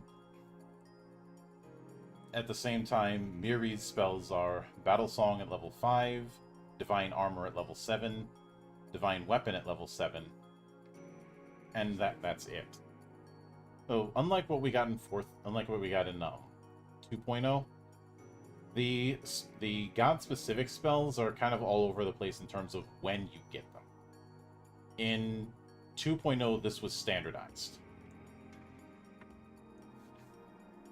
There's also the fact that the spells were a bit contracted, because in 2.0 you only get 3 or 4 spells per level with the casting classes.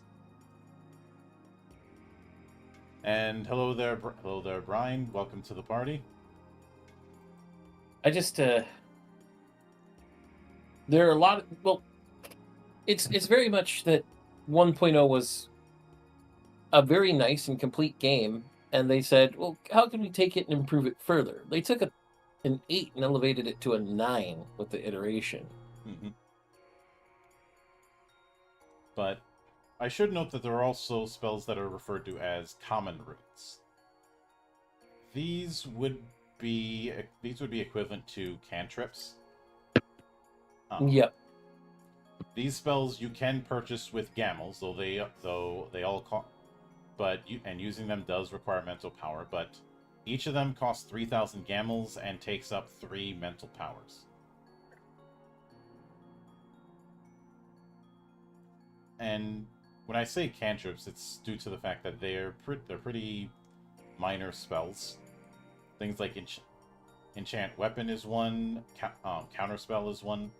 Theoretically, any ancient magic can be made into common runes, but the Sorcerer's Guild limits what can, because they're concerned about the reputational damage if magic gets misused. I mean, people already look side-eyed at sorcerers as is.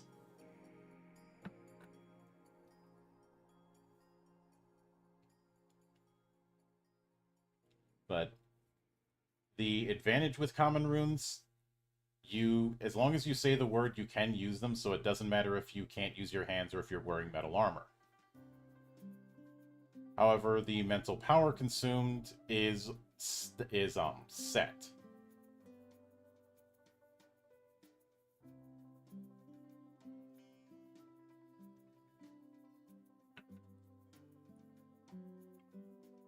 Now, as far as if you're trying to create a new common rune, the MP is the same as the base of the spell.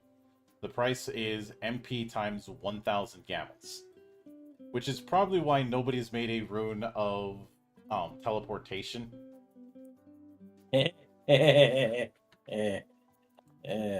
That's expensive. Because let me see how much that would. Let me see how much that would cost. So Dimension Gate costs 50 MP. Anybody got 50,000 gamels on hand? If you did, you wouldn't be an adventurer.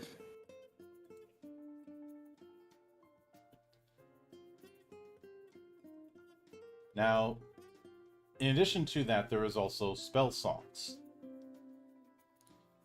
Spell songs are created with magical power, but it's expensive, but being able to say a word and be out, that's powerful. I can't say it's that easy because you still have to spend MP to use it. So in that regard, me calling them akin to cantrips isn't quite accurate. They are more akin to quick casting. And the reason why someone would want to have common runes like that is being able to be in fighting shape while still being able to cast. Because you technically don't need the sorcerer skill to use common runes. Unless I skimmed over something, which I may have. But I can't think of anything. Yep. But spell songs use magic. They were created during the Ancient Kingdom. It is a very weak magic compared to sorcery and spirit magic. But spell songs are not treated as rune mastery, which is why grass runners can use it. Obviously, to use a spell song, you have to play an instrument. The instrument is unique to each bard, and the spell song cannot be used when playing another instrument. You do have to sing the lyrics in High Ancient at the same time. It doesn't matter if you know the meaning as long as you know the lyrics. Though you don't have to sing it if you're using, say, a flute. The spell song takes effect on everyone who hears the bard's performance, i.e., it affects friends and enemies. But anyone who isn't able to hear isn't affected by it. You get one spell song each time you take a level in Bard. And the spell itself is resolved the same way as magic. But instead of magic power, the baseline is your Bard skill level and your mental power bonus, not your intelligence bonus. So, looking at the character we made earlier, the spell song bonus that they would have is would be a total of 6. So that is the modifier they'd use on their spell songs. Spell songs do not consume MP. On the other hand, you can't expand or contract a spell song's effect. It affects anyone who hears it. On the other hand, as long as you're singing it, you cannot take any other actions, and you cannot move more than 3 meters in one round. But if you get hit, it's not interrupted. Well, unless you fall unconscious. Resistance That's a different rolls, story. Resistance rolls against it are made only once. And once you successfully resist, you do not need to do any further resistance rolls, even if the spell song continues.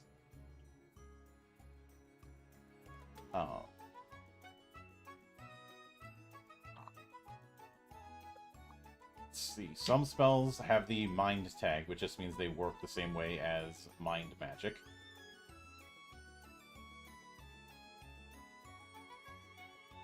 It also means you can't stack them. But these spell songs aren't what I would consider powerful. You have things like Early Bird, which just wakes people up who are sleeping. And anyone listening can't sleep, which that could be particularly nasty to do. You know, just use that spell song in some busy tavern at 11 o'clock at night.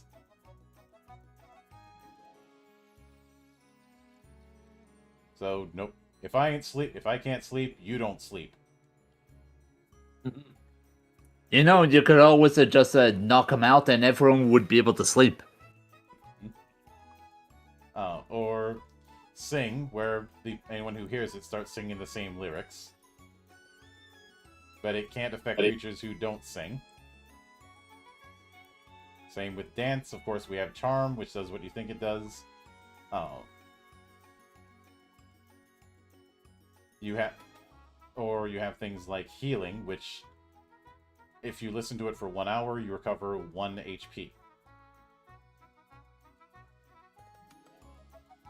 Except the bard themselves. They can't benefit from it. Because they're too concentrated on playing. Mm-hmm. So basically, the bard is making an ASMR video. Then you have things like vibrato, which can cause things like thin glass, ceramics, or etc. to shatter after 4 rounds. Or you have things like Requiem, which mourns the souls of the dead and can weaken the undead. After 4 rounds of singing, for undead that fail to resist, they roll 2 die and look at the Requiem table and determine the effects it has on them. It can also prevent the dead from being undead. If it's used sung to the deceased for an hour during their funeral, that deceased will never become undead, even if you use Create Undead on that deceased. That's a good way how to piss off all the necromancers out there. Yep. On the other hand, you have things like Morale, which, while the song is active, everyone gets +1 to attack power. But again, this works both ways, so be careful with it. On the other hand, there's the opposite with Peace, where people suffer -1 to attack power.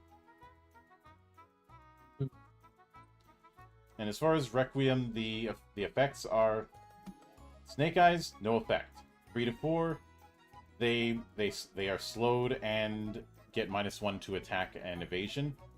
5 movements, -2 to attack and evasion. 6, -3 to attack and evasion. 7 or 8, the undead run away. If they can't, -3 to attack points and evasion. 9, run away. If they can't run away, they can't act. 10 or 11, they can't act while the song continues. And if the undead roll Snake Eyes, they crumble away.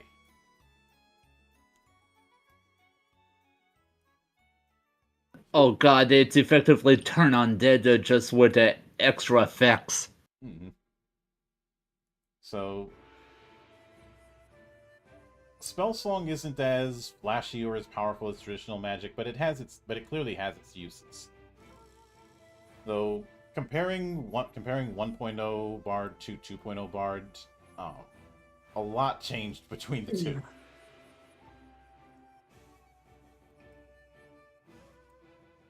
But of course, there are other skills. I did want to look at Sage because when we looked at the history of video for the study hall a year ago, it was mentioned that Sage was the third wheel.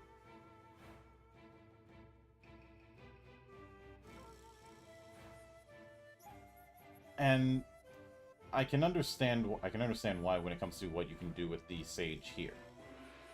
So you can do monster checks, which is checking against the monster's rarity. You do get languages every time you get a skill level. You do get astrology,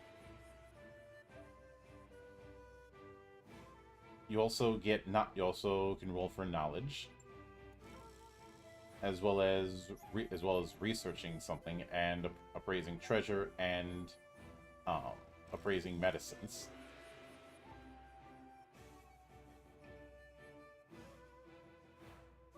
So I feel like the reason why the Sage skill got a bad rap is due to the fact that a lot of the stuff that it can do when you're in the adventuring part of a campaign isn't as much.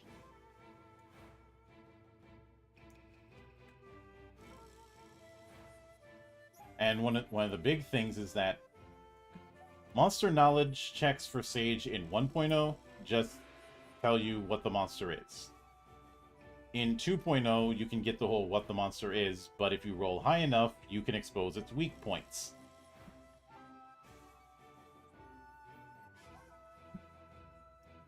Which is going to be very, very useful.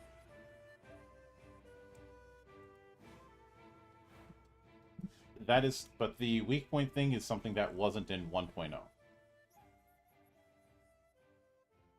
And I feel like something like that was added so that there's a reason to have levels in Sage when you're in combat or in the dungeon or whatnot. That's my take at the very least.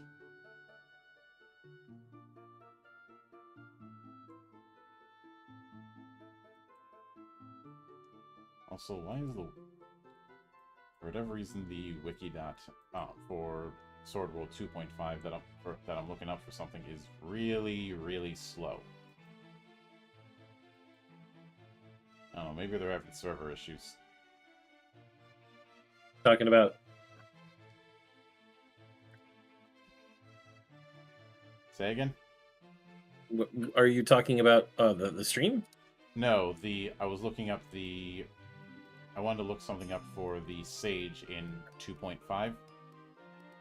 Oh, what did you want? I think I'd already got it down. Because I had mentioned before, Sage has had a bit of a unfortunate reputation. As not being as worth it. And I disagree, but that's just me. Well, I took Sage for 1.0, not 2.0 and 2.5. Oh, okay.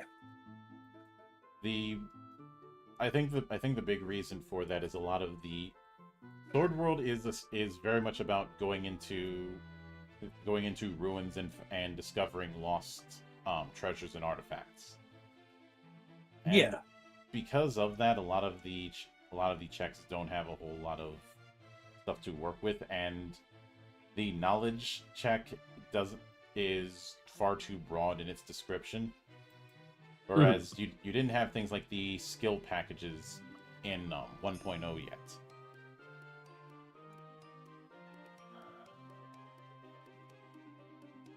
So that's what I think is going into. Mm-hmm. Of course. Also, the reason you couldn't go to the Sword World wiki is Wikidot's currently down. According to, is it up down for everyone or just me? Yeah. that would explain a few things.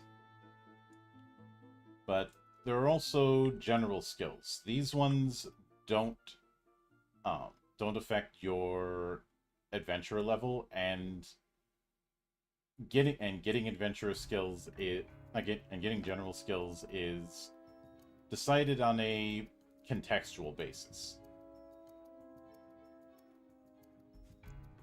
It's also left open if the GM wants to create other general skills. Mm-hmm. And they can be used for different forms. The general skills that are in 1.0 are Merchant, Craftsman, Healer, Hunter, and Sailor. I feel like the concept that's present with them is something that would be reincarnated with the work skills in 2.5 and 2.0. The massive amount of work skills in the Raxia Life book that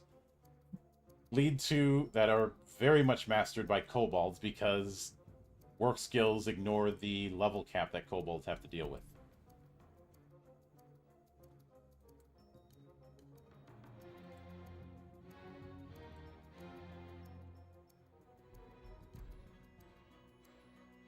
And in fact, they outright state general skills cannot be purchased with experience points. You can only get it if you've used that specific skill for a certain amount of time.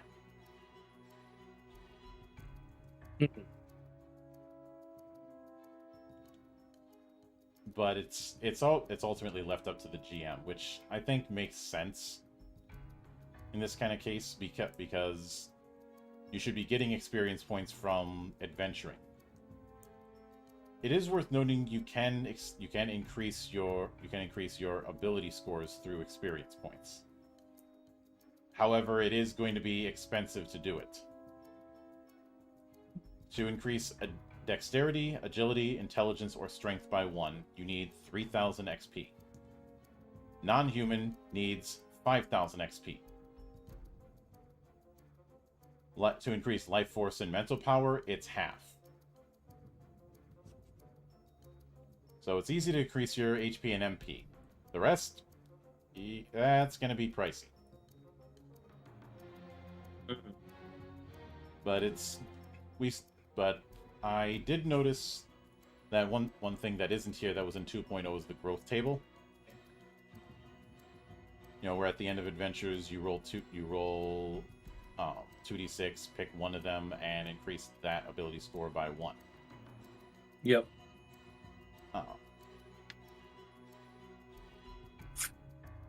And I will note when it comes to combat, it is in that loose kind of theater of the mind slash grid where it's not outright stating how combat can work, just a bit more traditional.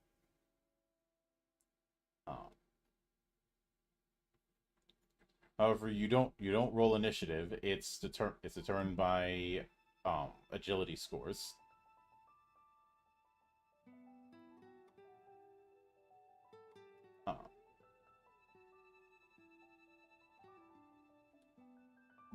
And if there's the same agility, actions are simultaneous.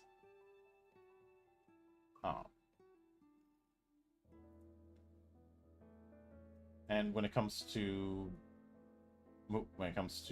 what actions you can do, it's the standard. You've got one action and one movement essentially.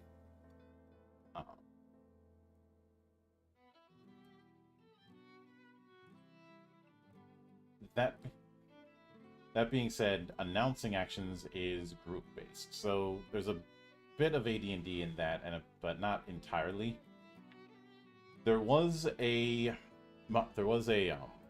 replay that introduced what would become simplified combat in 2.0. But the point is that the combat rules are not as codified in the base of 1.0 compared to 2.0 and 2.5. Unless you're going with some of the optional rules, which include things like having monsters rolling dice, which normally they don't. Having different modifiers for different weapons and armor. And this is a lot of those modifiers for attack power, strike power, and critical target are mostly melee weapons.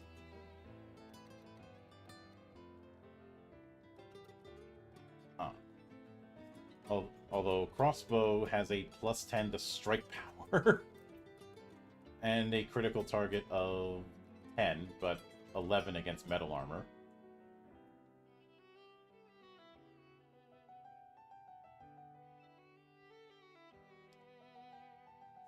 So if we were to use this particular optional rule, then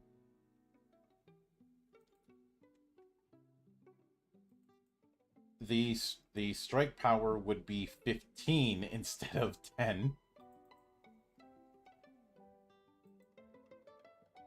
Which would be a heck of a lot more damage. And critical would still be 10.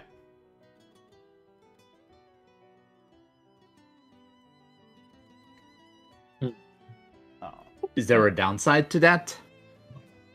If it is adding complexity, which I think is why this is in the optional rules.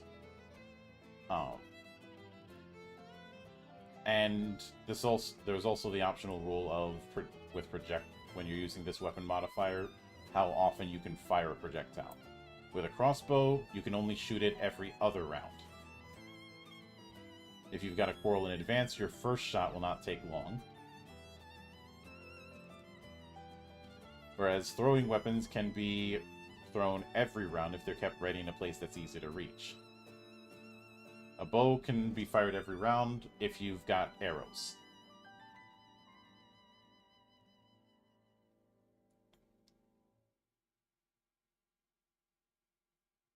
So it's more of adding the to the complexity if you want to. In that same vein, there is an issue of range, where the maximum range on a light crossbow becomes 80 plus required strength times 5. On the other hand, there's optional rules for combat options. So taking things like full defense, strong blow, charging, sniping. These are things to add more options for the complexity of the campaign, because at its base level, and thank you Lithium Hex. Hope you're doing well tonight.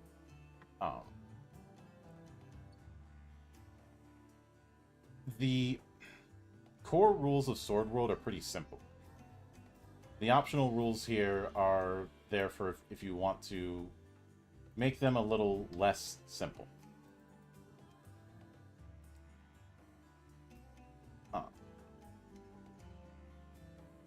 Which is why they're optional. I'd say it's the equivalent of Chapter 11 in our game, Zan. In the same vein, there are optional rules for magic.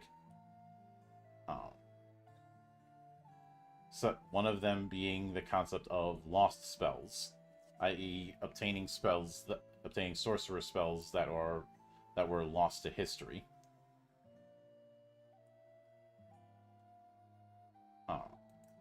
As well as using the possibility of using magic without a catalyst, where you can do it, but you suffer a -2 penalty to the spell's final score.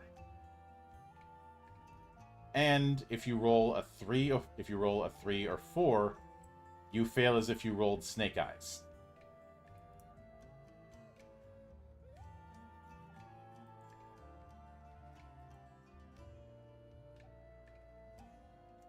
But there's a few other things that could be gone into, but some of these I want to save for when we cover the GM side of thing in a couple weeks.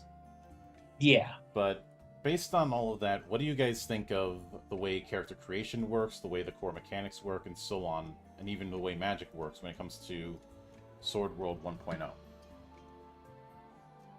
It's a very solid start. Oh, go ahead, Hydra. Well, you pretty much just said it. It's a pretty solid start. I can understand why did 2.0 they didn't have to build much upon it, because they already had a solid foundation to begin with.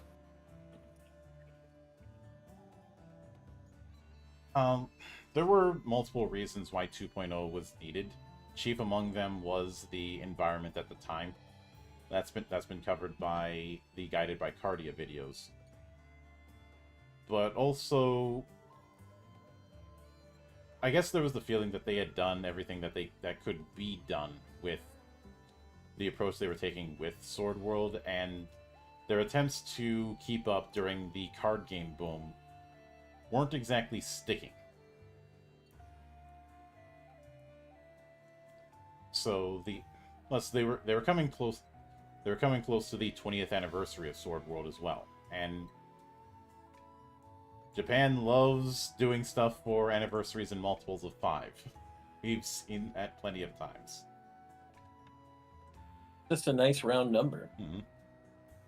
And yes, I know people are going to say 5's not round. I'm going to say not literally, you assholes. Mm-hmm. But we work in a decimal number system, so it's a nice round number that way. Yep. Not to mention 5 is only just 10 divided by 2 anyway. Yes, that's why 5 is a round number in certain ways. Mm-hmm. But I'd say one of the big things that was definitely needed when it came to the jump between 1.0 and 2.0 was refining and shifting away from the issue of a collection of subsystems, which that is very much present in 1.0, and I'd say one of the bigger things is presentation. 1.0 kind of reads like an owner's manual in terms of its presentation. Yeah, I can see that. Both in the sense of the limited amount of art, the approach that we have when it comes to the art that we do get, and also I'll be honest, there aren't many games that use a 3-column format for their text, and there's a reason for that. So I know it's tempting to say, why did 2.0 need to happen? There are varying reasons as to why that is the case. But when we come back in 2 weeks, we will be delving into the GM-facing side of Sword World 1.0 and wrapping up the mechanical and narrative aspects of Sword World 1.0. Then, of course, as I mentioned, in May, we'll be getting into the 2.0 era and covering Anima for a few weeks in the interim. So, keep an eye out for that. And of course, there's plenty of other stuff I've got coming down the pipe. Especially since next week, Zen and I will be doing Fated Continuum, covering Final Fantasy VII. That's gonna be... Oh man, Final Fantasy VII is divisive in the community even to this day. Hopefully we don't get any of that divisiveness. If any of that divisiveness comes our way, we can tell them to go fuck themselves. Just out of curiosity, you are talking about the original Final Fantasy VII and not the remake, right? I'm not doing the remake until all 3 episodes come out. Well, I would also have to say that even if we did the remake, Monk, what sort of job classes we're going to give the characters probably wouldn't change too much. But I'll just leave it at that. Yeah. Well, let me rephrase that. I will consider it when all 3 episodes are out. Mm-hmm. And now, just to be perfectly clear, we're not doing the entirety of the compilation of Final Fantasy VII. That's a lot of stuff. We are including characters that are important, such as Zack and Angeal in Genesis, because they are exceptionally important. But we're not going to go the full distance with things. Yeah, we're not covering the cell phone game because although somebody converted it to RPG Maker, there's not a whole lot to go on. It just and even if you did, you'd be there. And even if you did try to, you'd be there literally all day. Not really. Yeah. And the only parts of compilation that are likely to be tackled is Dirge of Cerberus, Crisis Core, and I was gonna say Advent Children, but we already did.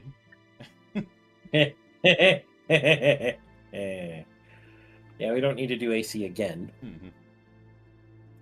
And that's more or less it. And of course, yep.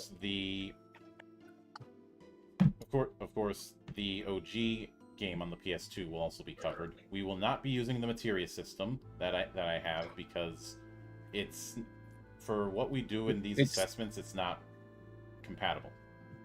It's too non-linear. Mm-hmm. So we will be assigning classes and jobs to the cast of FF7, which some people may find blasphemous. To that I say, first time?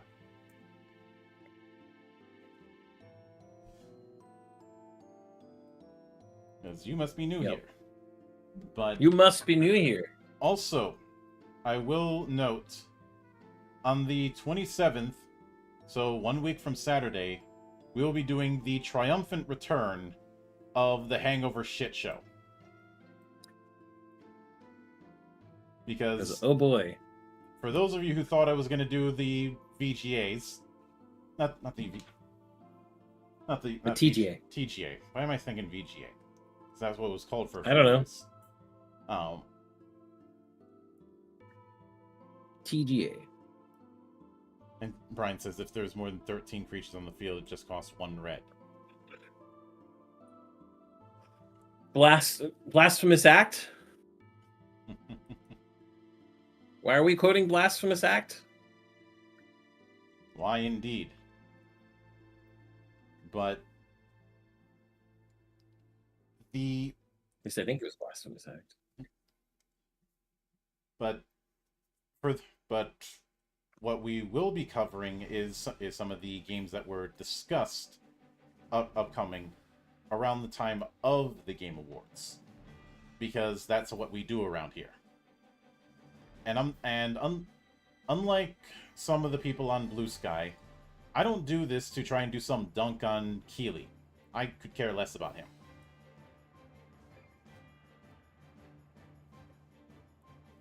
No. We do this for the same reason we've always done it. Mm-hmm. Rejecting the goddamn black pill. Rejecting the black pill and the fact that I have said from day one, it's all about the games here. Yep. Games, not names. Fans, not fandom. Yep.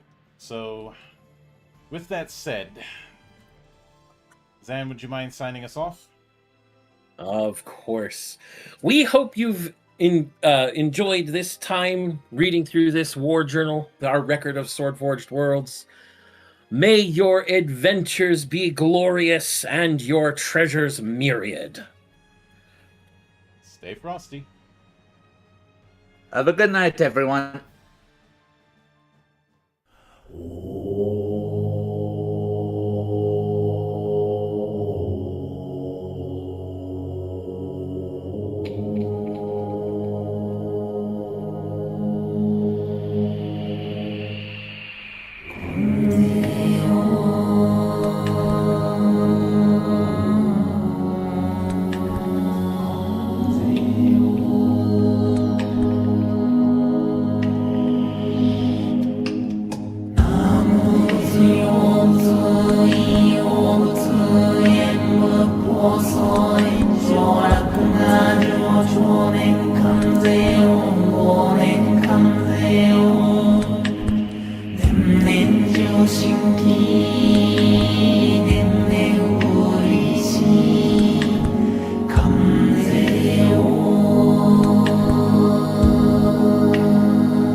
我所